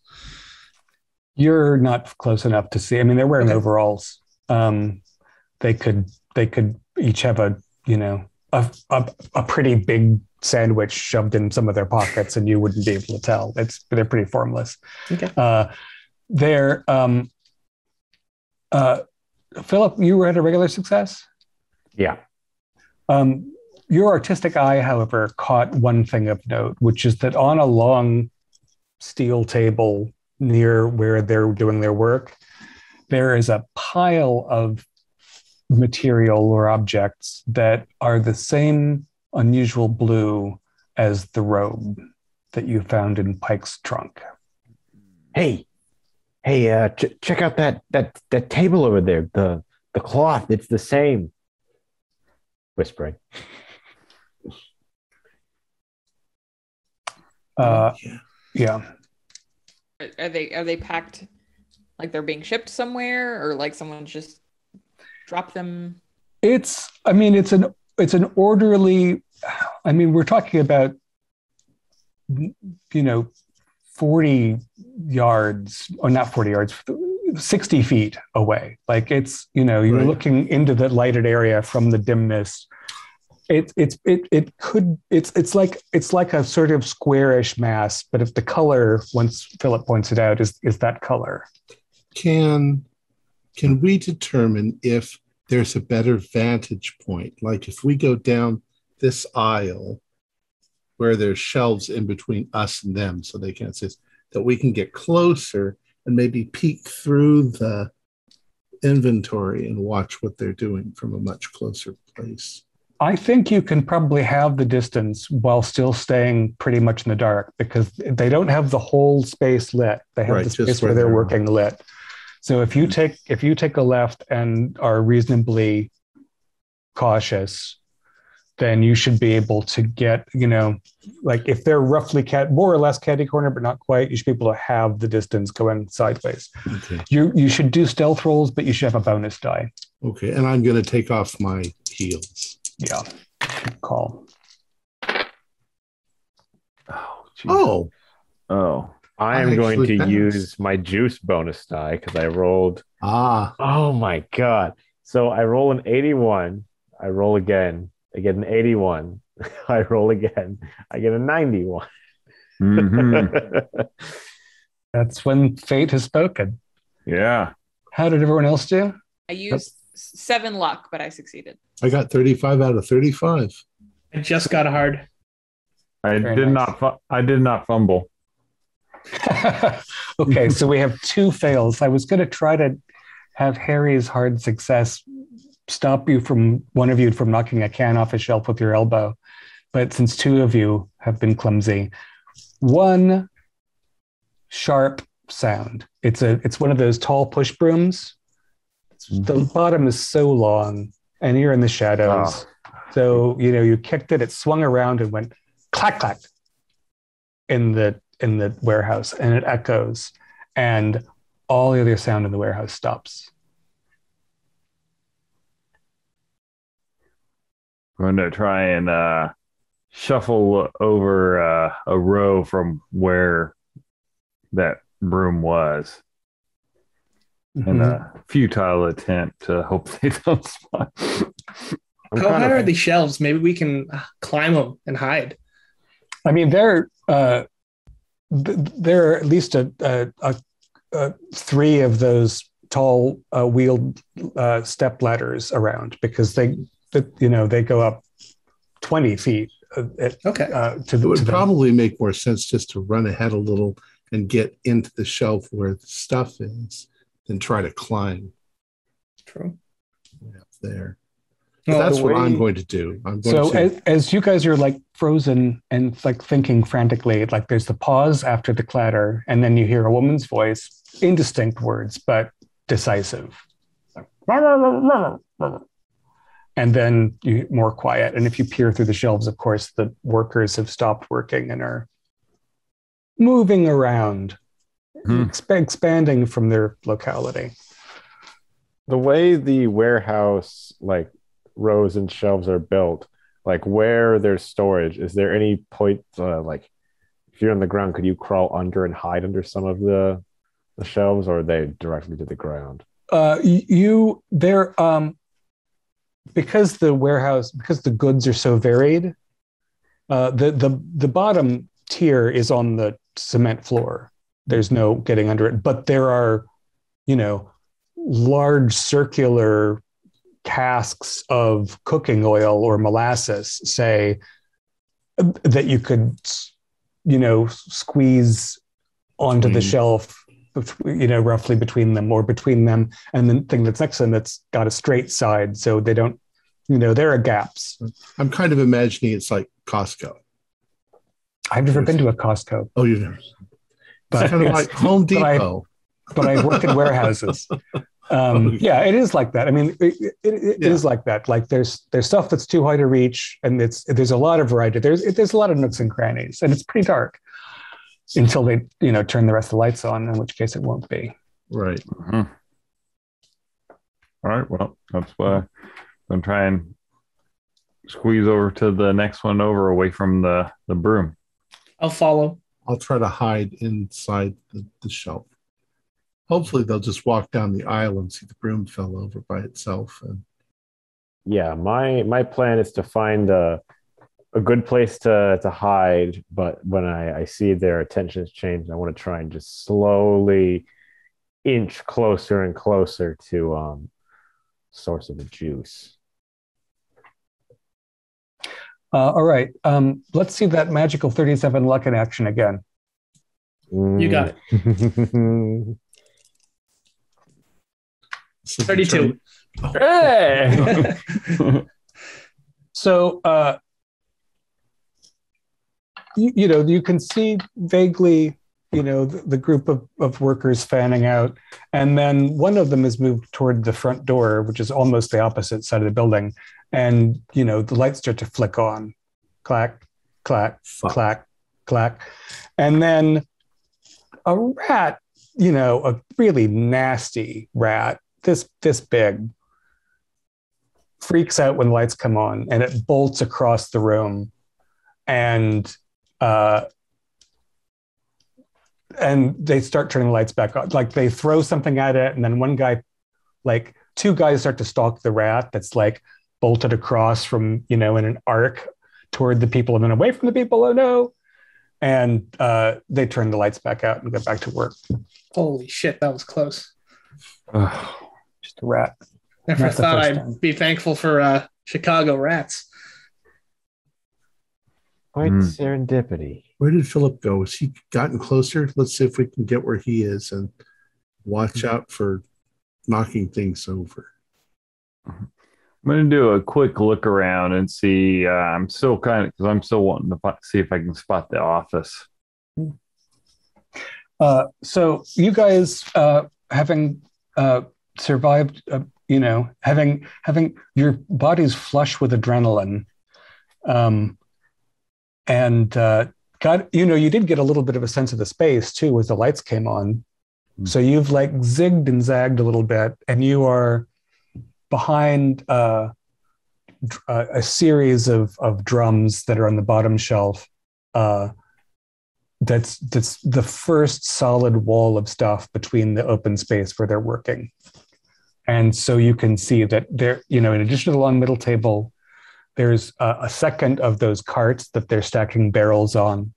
They're drawing from 2 taps on these sort of square wooden tankards of some kind. They're drawing juice into these smaller barrels. There is the table is perpendicular to the shelving you're hiding behind, and the rack with the tankards is on the other side of that table. And between that table and the tankards are the 2 carts. To your left, at the end of the building, there is a metal stairway that goes up about half of the height of the building, so about 1 external story, to a small office on legs, under which there's more stuff stacked. You are sure now that there are 6 laborers and the overseer woman, who's blonde. And on the table, there's some kind of bowl thing. There's a couple of maybe tools, and the blue stuff is certainly folded robes.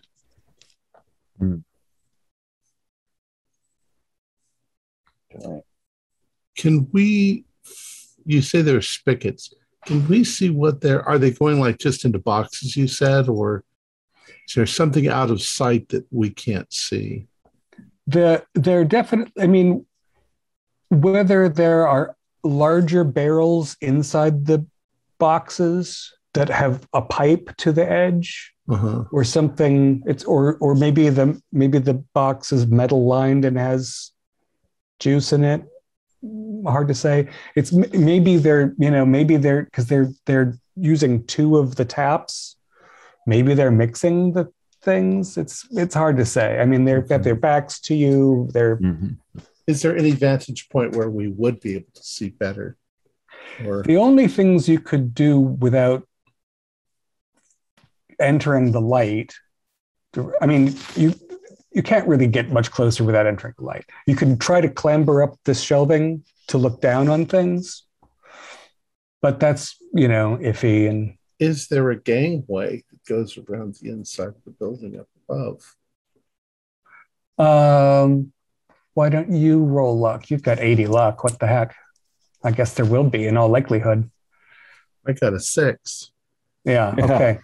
So there is but we'd have to go to the office and then follow on the gang. Yeah. There are possibly other ladders in the darkness that would lead to the same thing. But to get to see much, you'd probably have to go pretty close on that gangway to the office. And then, I mean, the lights are only, 12 feet above the cement floor? They're hanging on long things. So if you're high enough, you're actually pretty shaded. On the other hand, if you're decided about what needs to happen, you have weapons where you are. Yeah. I've got an idea with that we can maybe get us closer. Have one of us go outside and around front, just discharge our shotgun a couple times. A distraction. And they're going to, try and get them to come up front. Why don't we just make a noise that they go to investigate? Yeah. Yeah. Anyone see an electrical box on the outside? There's got to be one. There'd be wires coming in, but I'm not going to electrocute myself. What if we pick up something in here on the shelf and get to a place where we can chuck it to where it hits way on the other side of So on the gangway? No, just do it, and then we can go around and see what the hell they're doing when they all go to investigate. Okay, Are we really just gonna shoot these people, or we don't even know what they're doing? yeah? I want to confirm before I. What if they're just candy makers? Mhm. Yeah. You mentioned that on the table there is a weird bowl. Yeah. I mean, it's not particularly weird. It's sort of industrial steel bowl. Oh, okay. It could be. What's in the bowl, baby? I'm gonna try. I'm set on I'm gonna start shimmying toward the door we came in. So I'm gonna try and make a noise on the outside, because if they come in, if we throw it, then they find us. But I'm on the outside making noise. I'm on the outside making noise. You know, I mean. And I'll stay in and I'll be the insurance in case anyone else gets caught. I'll be on team. Go get the juice supply. Yep. All right. So I'm gonna. I'm on the team. Watch the GM the way his eyes like that when you. It was the kitten. Oh. Yeah, whipping you in the face. All right, I'm gonna. Wait, before you do, how much ammo do we have? Just what's in the shotgun, or? I think it's perfectly fair that there'd be a cigar box with some shells in it next to those guns behind the bar. So let's say you've got it's double barreled. You've got 4 extra shells per. Okay, we'll split it 50-50. So you got 4, I got 4. All right. Okay, so Raphael's going out the back door. Mm-hmm. Anybody going with him? The rest of you are staying clumped where you are in this like kind of dark nearby zone watching. Hoping they all go, and then we can. I don't know what we're going to do though. We gotta see what's in the bowl. The juice source. The juice. We gotta figure it out, because I'm not trying to have any beetle pop out of my chest. Yeah. All right. Itching is fatiguing. Nothing that we're doing here, though, is going to stop the beetles from popping out of our chest. When you know what? Maybe we can question the lady. She looks like she's in charge. Just in case, if he's going out to do the distraction, we've got this many people on juice. I think I'm actually going to try and shoot for the office. Okay. See if I can uncover anything there. I don't have a weapon. Well, I've got a steak knife. There you go. Well, I kind of like what Harry said. What if we take the woman hostage? Yeah. And ask her questions and threaten to kill her if they try to. Well, we got to be sure that there's some kind of cultist. I don't want to do this to regular people. Well, if she says, we're just candy makers, then we just let them go. Well, if there's anything to find out, it's probably in that office. That's true. Maybe we should all just go for the office. All right. So you guys are whispering intensely to each other. Yeah. Behind some barrels of molasses. The street's dark and quiet. Raphael doesn't see anybody. How close do you go to the front door before you discharge, and what do you do?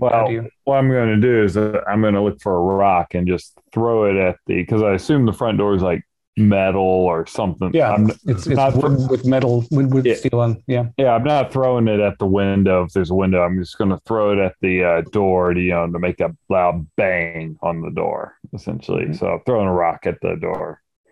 All right. Because it's fairly thick wood with metal on the front and back, it's a kind of dull thud. Mm. It's a little disappointing. You got a piece of concrete that fit in your hand. Yeah. You could try to find something bigger.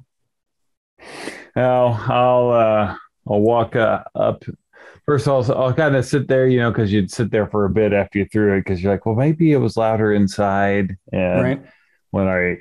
After I start getting that feeling that it's not, I'm going to walk a little bit closer. I'm going to be almost right next to the door and just aim up and squeeze off one barrel. Okay. So that's loud. And then what? And then I'm going to kind of run away from the door. So it looks like I'm just in the street, and my acting is not the best, but I'm going to try and put on like, what was it? Who's shooting? You're the only person out there at 2:00 in the morning. I know. If he puts on a good show. Yeah. All right. So you scurry away, but you're not immediately going back to the back door or anything. You're No. You're playing passerby. Yeah. What are you going to do with the shotgun? Just holding it behind you? Yeah. Okay. All right. So inside the warehouse, you're waiting tensely. Like the people are moving around. It's not, you're like, it's that space between anxiety and tedium. And then you hear the shotgun blast. You didn't hear anything else before that. And again, everybody in the warehouse stops moving. And the woman, she's got like, I don't know, a clipboard sort of thing, and she slaps it down on the metal table and it rings a little bit. And she's like, I don't know that. And four of the men hurry toward the front door. And two of them keep working on the cask. And she's like, you finally make out a word that she says in a string of mumbling, and that word is pike. Pike. And they open the door. There's actually a tiny foyer between the warehouse and the street. And so you've learned that the workers are armed because they all draw revolvers from their jumpsuits. And two of them stay on the inside and two of them head out into the street where you see two concerned, tense, maybe slightly paranoid guys in overalls step into the dimly lit street with drawn revolvers. Are you making any attempt to hide? No, in fact, I'm going to, because I've got pretty good singing skill, I'm going to start singing like I'm drunkenly singing a Soviet revolutionary song. Oh, no. All right. So the most appropriate, is that persuade, maybe? What's the most, it's not... Yeah. Fast talk? Well, actually, what's your fast talk like? Not good. My Fast talk The or plan active? is not good. Yeah, I'm not saying it's a good plan. My singing's very good. I feel like it should be a combined fast talk and singing. All right, let's go for it. Glorious marching on, and I sang really well, but I did not fast talk really well, and I look up at them and try and do the bring down the capitalistics. Right. So they look at each other in multiple disbelief, and they don't like hide their revolvers, but they kind of just put them back in their overall pockets with their hands on them. And one of the guys is like, "Do you have a fucking gun out here, asshole?" I discharged one in celebration. The revolution was successful.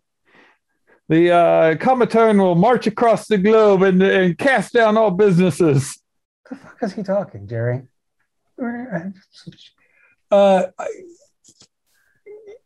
Okay, asshole. And he removes the revolver again and starts walking toward you with his friend covering him. He's like, we're trying to do a little honest business here, and you are fucking around with me, and I won't have it. You get out of here as quick as you can, or I'm going to shoot your commie face off.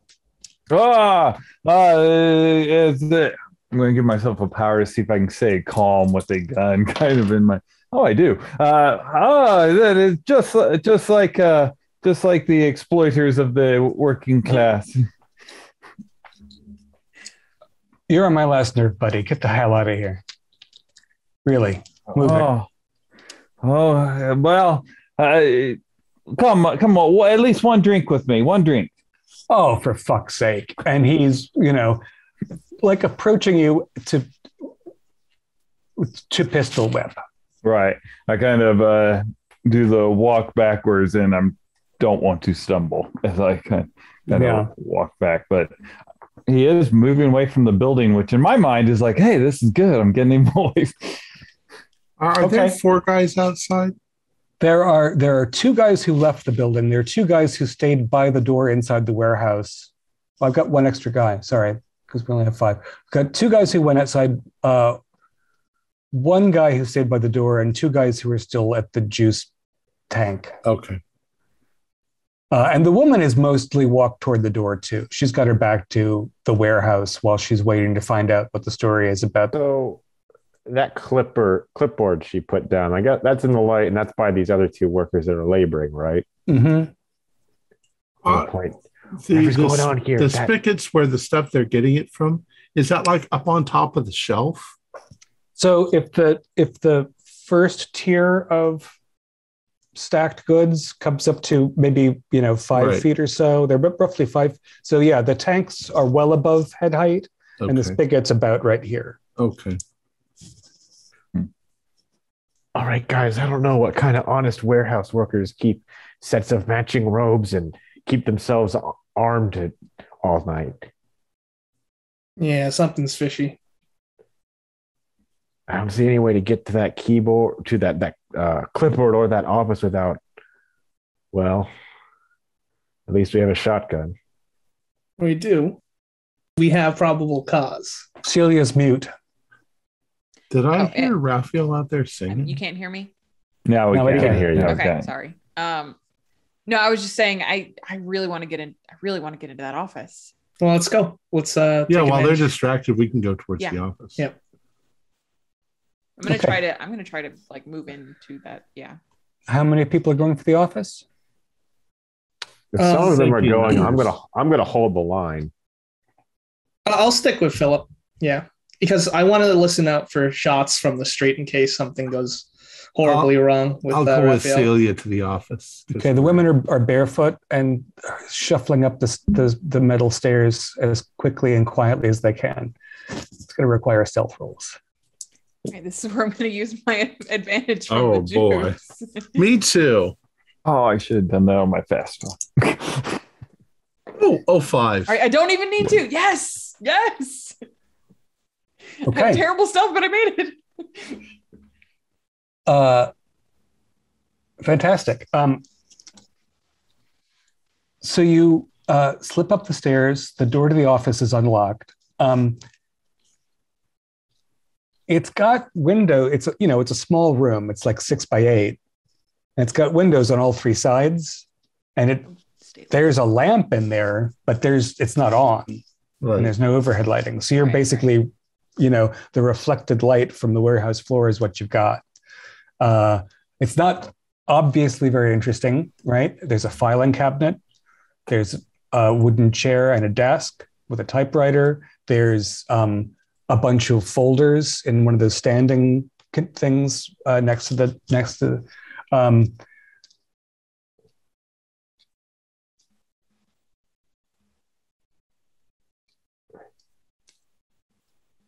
except for the fact that you'd need an accounting roll in time to figure out how they were running the paperwork for the juice, which is not a legitimate business. It's a lot of invoices for cigars and candy. However, you should still make a spot hidden roll each. 72. 59 out of 60. So just barely. Okay, just barely.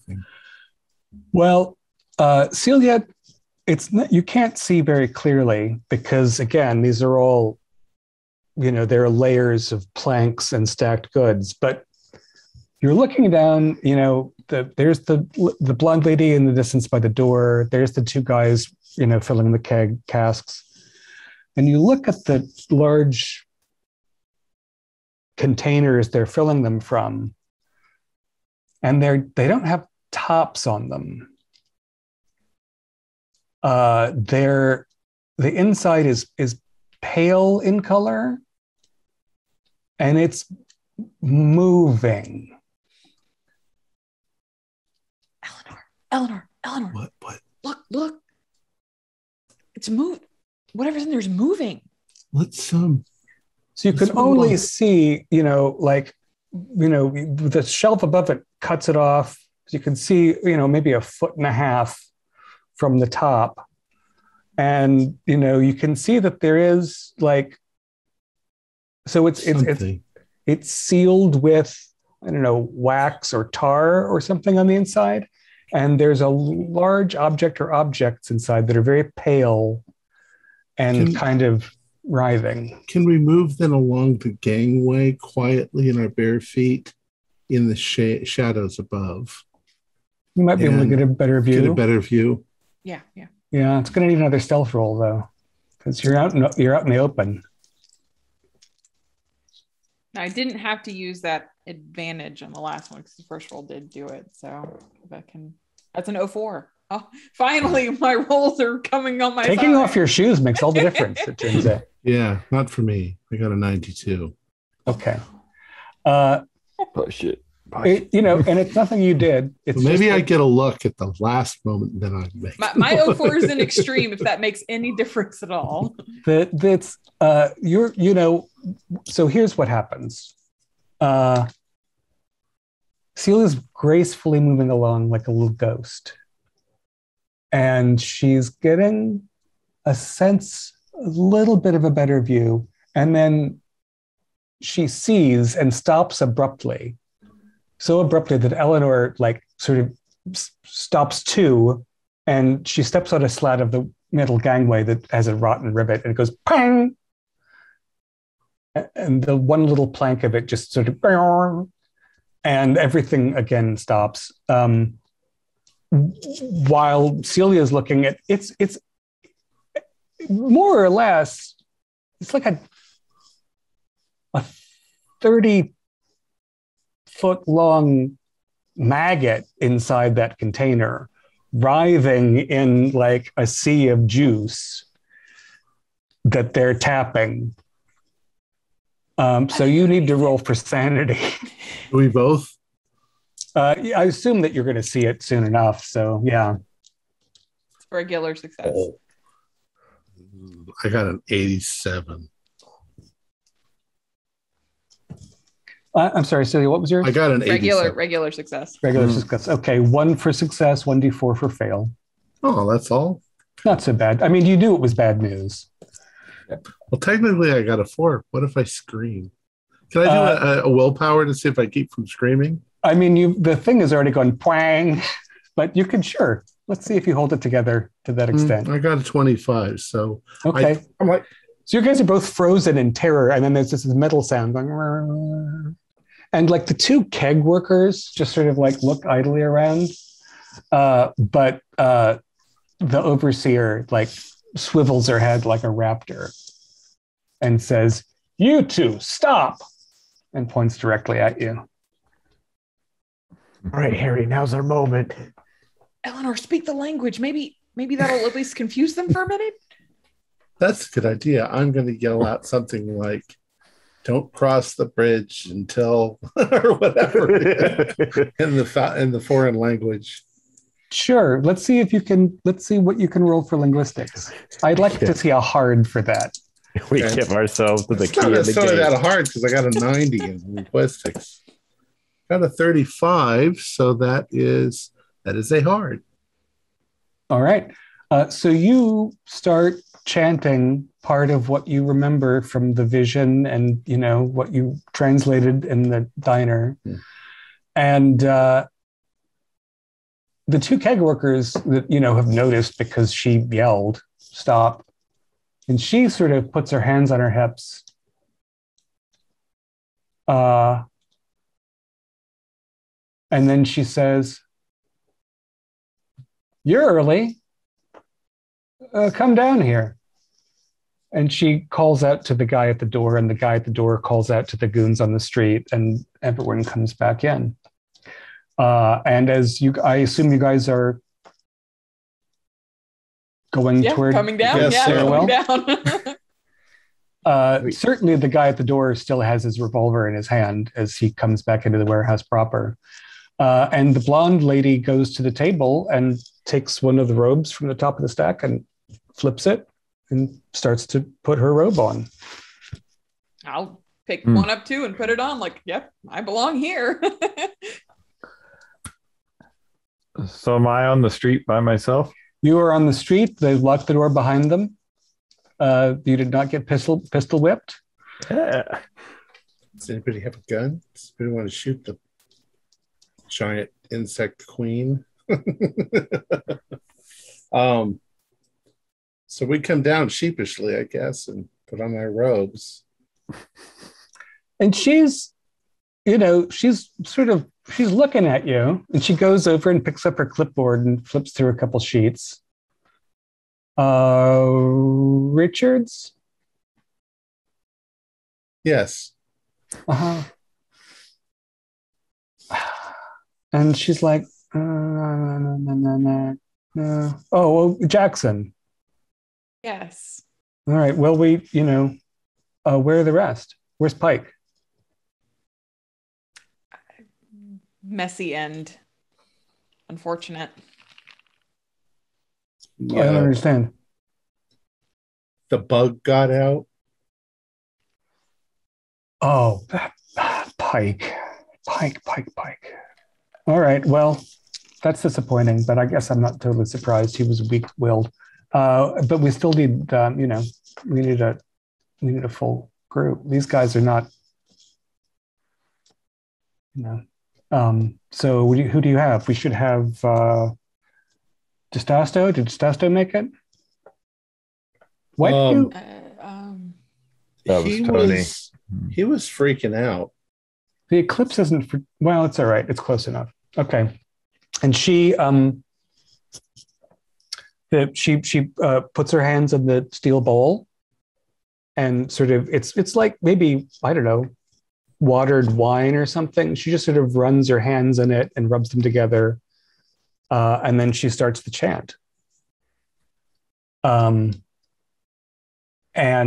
it begins. We give ourselves to the key and the gate, and we're going to enter into combat rounds now. Do we want to take a 5-minute break before we do? Okay, sure. Yeah. I have all your beginning sanities, but I'm not sure where you're at now. I guess we should. Well, let me just get your current sanities, and then we can. 56 for me. 64 for me. I've only lost one. 49. 54. 45. Ooh. Okay, nobody's lost a whole lot, but let's begin, because the audience should know the reason we're going into combat rounds before combat. Okay. So she raises her hands in the air without waiting for you to clasp hers. Okay. And she begins chanting the chant. And the first line is, we give ourselves to the key and the gate. And everything in all 5 of your minds skids a little to one side. And the reason we're in combat rounds mechanically is that every round that she is chanting, you're each going to lose 1 sanity point. Okay. And non-mechanically, by the time she gets to the second line, our sacrifice opens the door. You feel a little, dizzy, a little vertiginous. And by the time she gets to the third line, all become one, all become dust. That oily yellow light that was coming in filaments out of Pike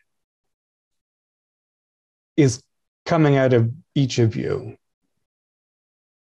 and toward the others. So outside, where you can't hear or see any of this, I assume you're making your way back toward the rear door that you left ajar? Yep.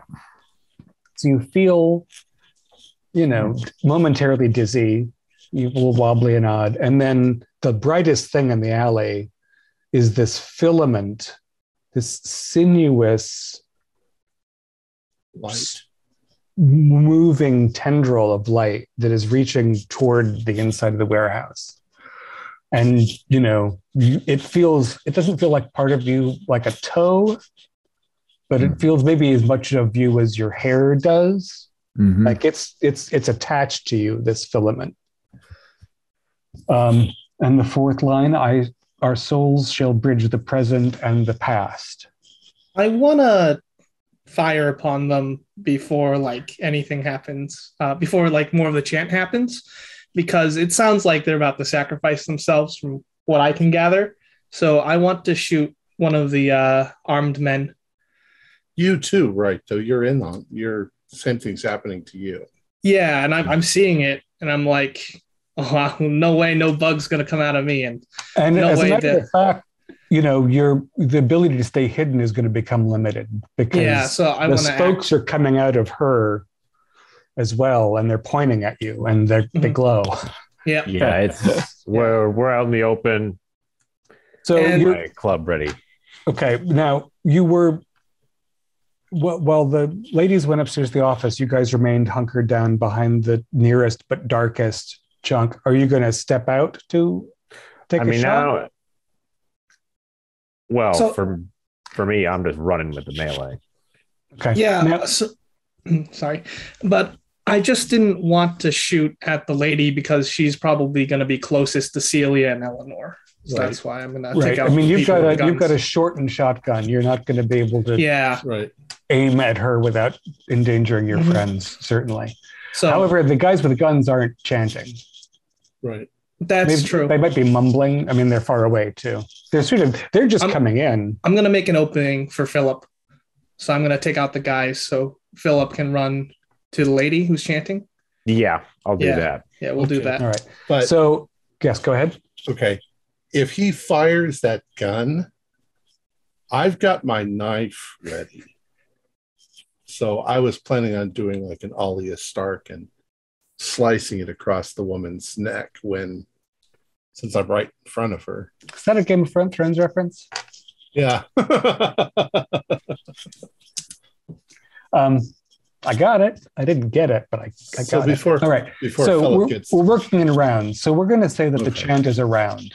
Mm-hmm. Mm-hmm. Okay. So we lose one sanity. So you've all lost a sand point. Yep. And then that time, Harry and Philip emerge from behind the things. So in a round, Harry, you can either, again, the table is parallel to the shelves with the drums of juice. And that's parallel, but a distance to the thing you're hiding behind. If you come around the left, you're really far from the door, but it's the closest way out. Or you can spend the whole round sort of running down this row, and then you'll be much closer to the armed men who just came in from outside. So it's up to you whether you want to like emerge and take a shot at a distance or get down again, because you were ready with a weapon, but you had gone to the left to get closer to the area, and the door is to your right, so it's just not optimal. Like you're just spraying lead in the general direction of the guy. I'm gonna take a whole round to get in position. Okay. Yeah. And then Philip, you could go the same way on his heels, or you're closer to the chanter and such if you stay on the left side. But you might want to stay hidden until he fires. Yeah, based on what you said. I want to get closer to the chanting woman, but if he's just repositioning and we're not loud yet, I want to just sneakily get like ideally into when things go awry in a round. I could run up and attempt to whack her. Okay, so first combat round, she chants the whole chant. Harry makes a run for it. Philip's like edging up and trying to stay in shadows, but you can't get into the wells of light, so you're not going to be on top. But both Celia and Eleanor are within 5 feet of the woman. That all the robes were in a stack. And the woman, to be fair, with, 5 rays of tendril light coming out of her torso, doesn't seem to be very attentive to the immediate scene. Right. Her juice men are right there, though. right? They're no longer tapping the worms that you don't yet know about, you lucky souls.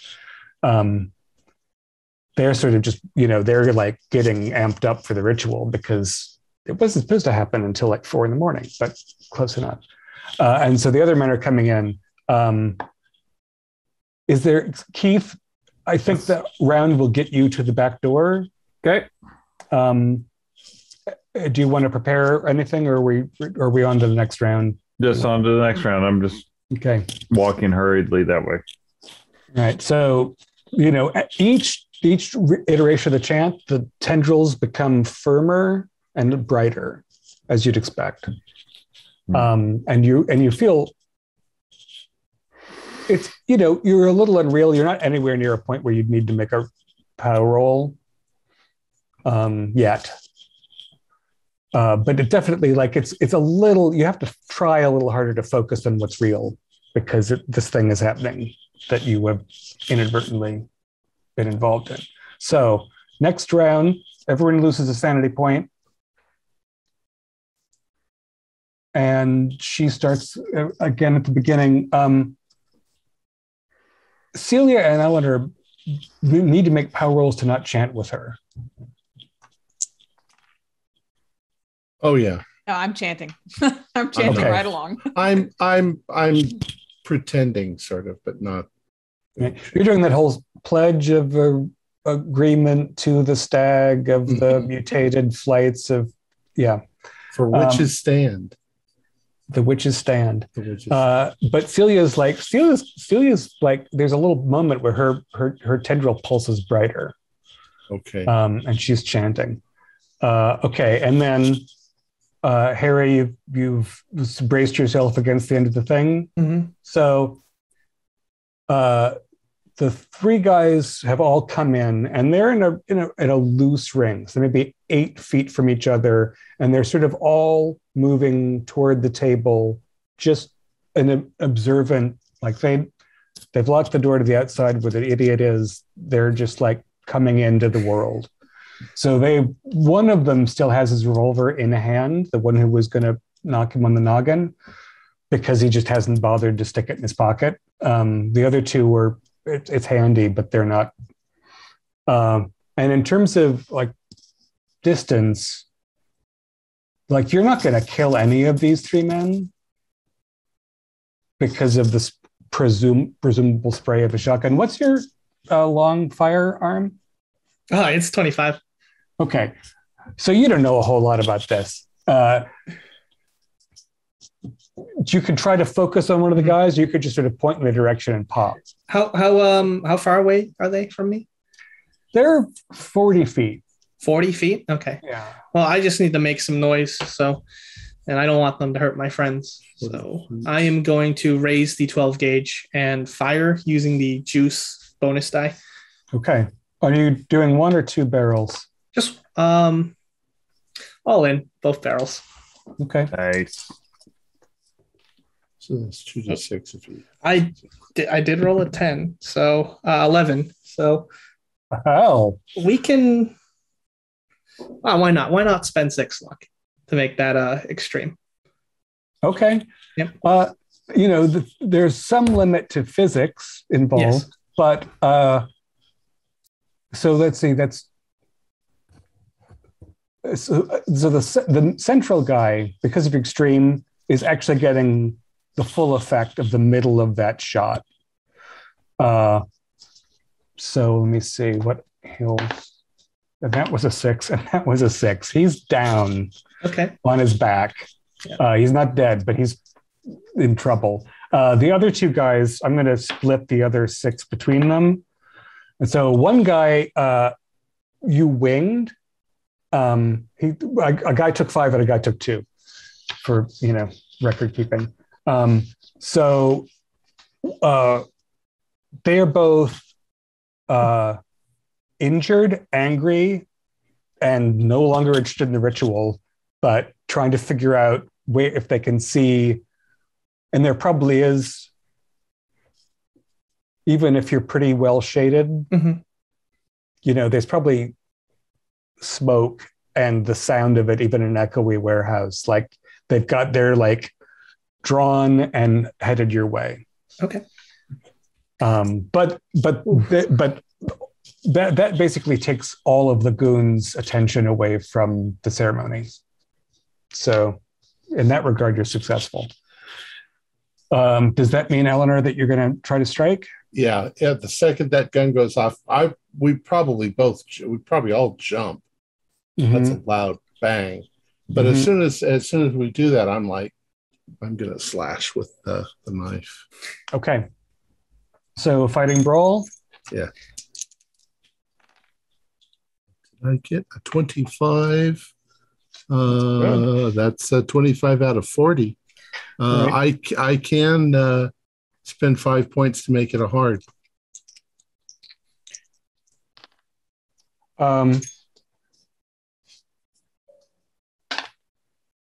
I gave her a bonus die because even though she's distracted by the spell, you're also connected.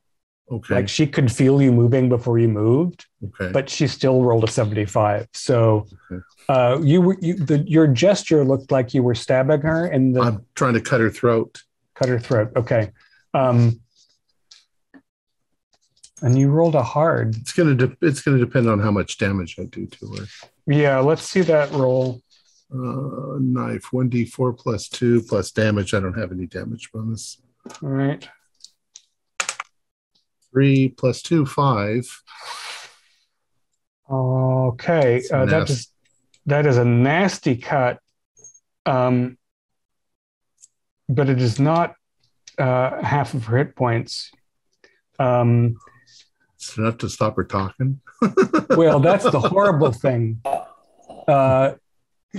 Blood starts to pour out of it, like violently. And her speech now has bubbles of blood on it, but her voice just gets deeper.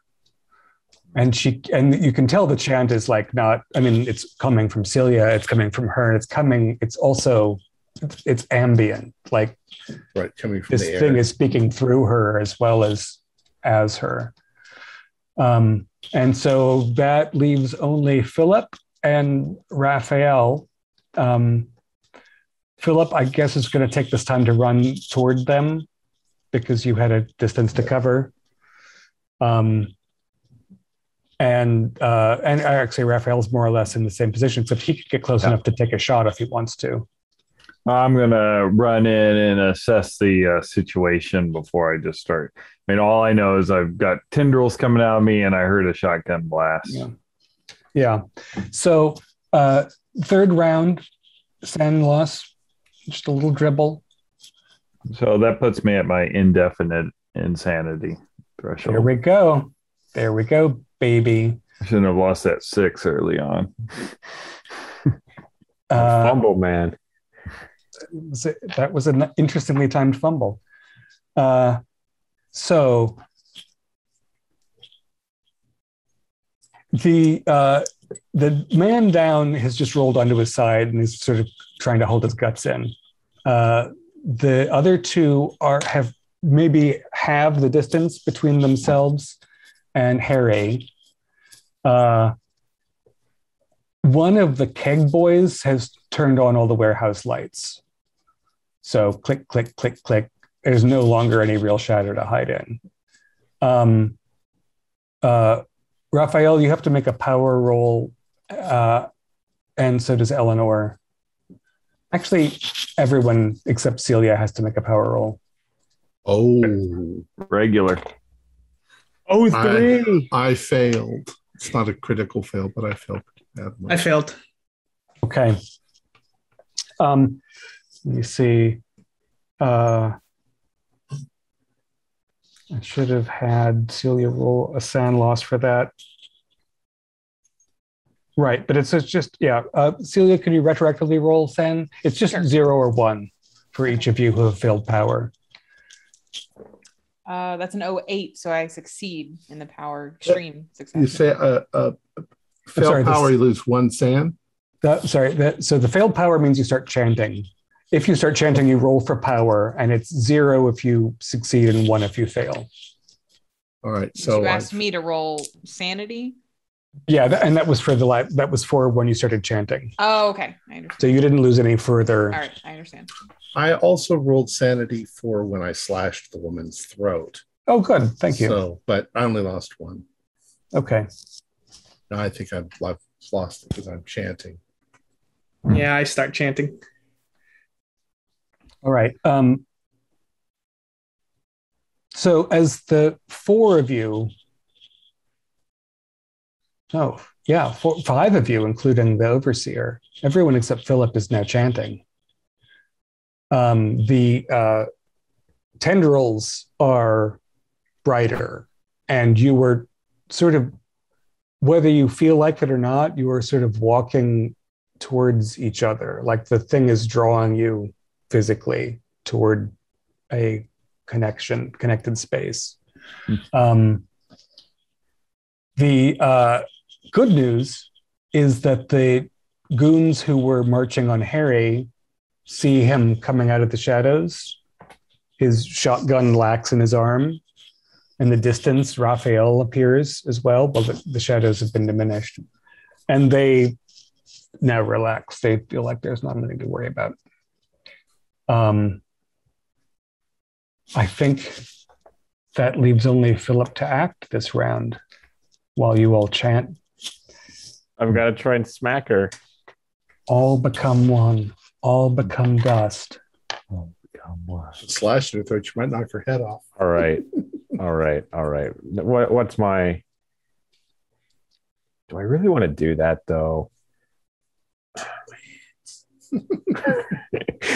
Well, 41 luck to get an extreme. Oh, I don't know about that. Don't die with luck. That's right. No, this is so dumb, but I'm going to do it. I have 14 luck left. Okay, so you ran out of the... do you know what? She gets a dodge roll, even though she's enchanted because you're connected. But that piece of pipe with concrete out of the back is such a nasty piece of business that I'm going to give you a bonus die before you spend all the luck in the world. Oh, okay. And if you fail, you can still spend all the luck in the world. But I'm just going to... Oh, okay. That makes it a normal pass to begin with.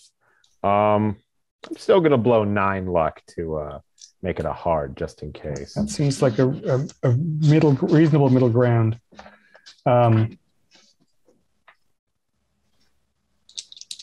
Right, and she's lost. And she failed her magic dodge, so she's going to take the D8 or D10? It's a D8, I think. A brutal club? That. A large club? 1d8 plus damage bonus. I don't have a damage bonus. Right. Isn't an extreme just the full amount? Well, he got I hard didn't now. hard. Oh, he got a No, hard. I didn't go for the extreme one. It's okay. As anticipated, she just got an 8 out of 8. So her head just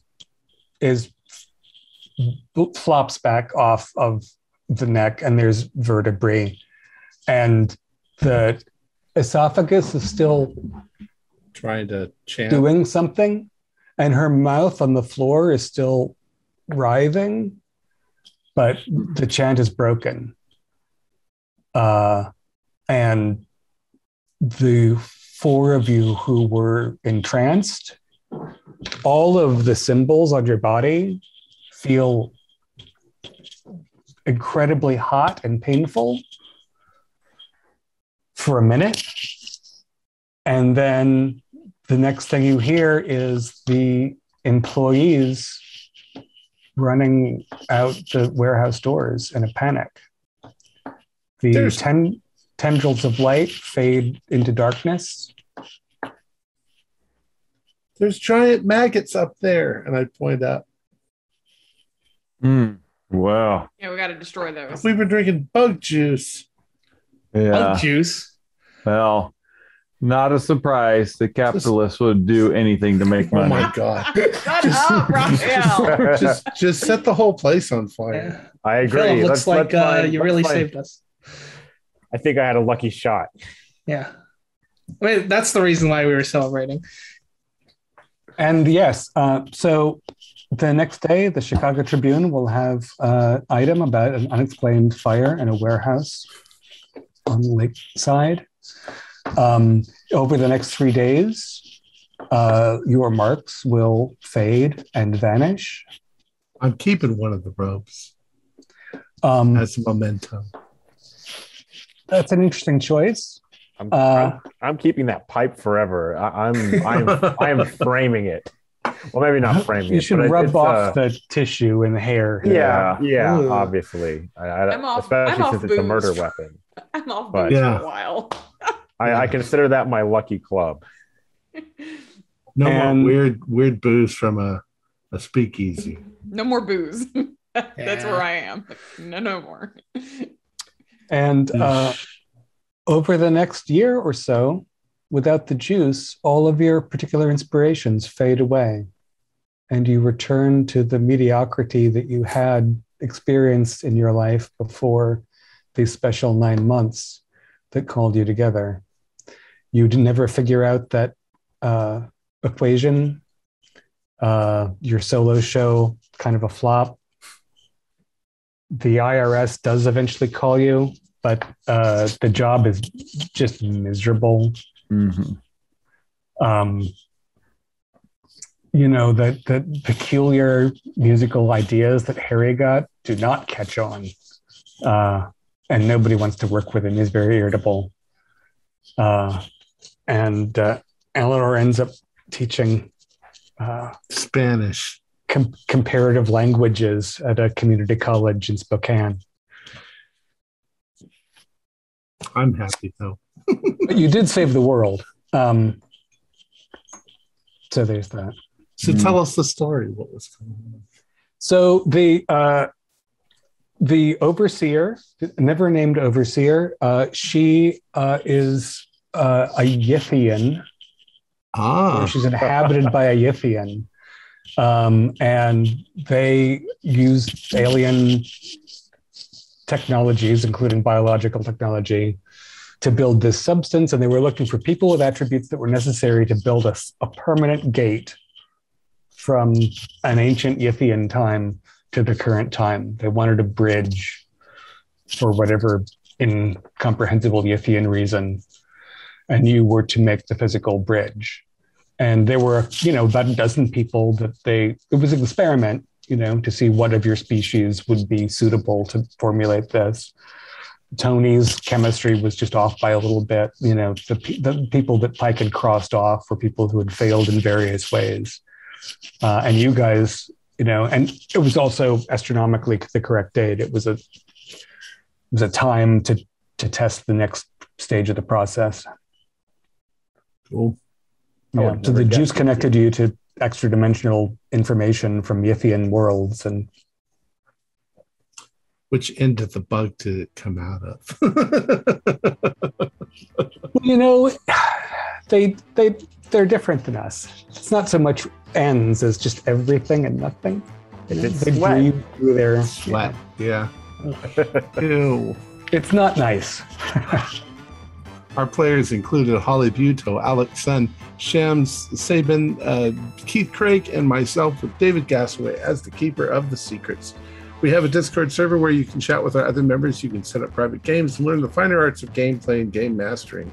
We provide audio-only versions of our shows, free for you to download from Podbean or iTunes. If you'd like to help support our show, please visit our Patreon account. Just $1 a month helps us a lot. Like, share, and subscribe to our channel and punch the bell icon for updates on our latest shows. And leave us some comments. We enjoy reading them and answering any questions you might have. This is Tom Rayleigh, together with all the members of our gaming club, inviting you to journey with us once again into the darkness for another adventure into the universe of H.P. Lovecraft and the Call of Cthulhu role-playing game. Until next time, good luck and good gaming.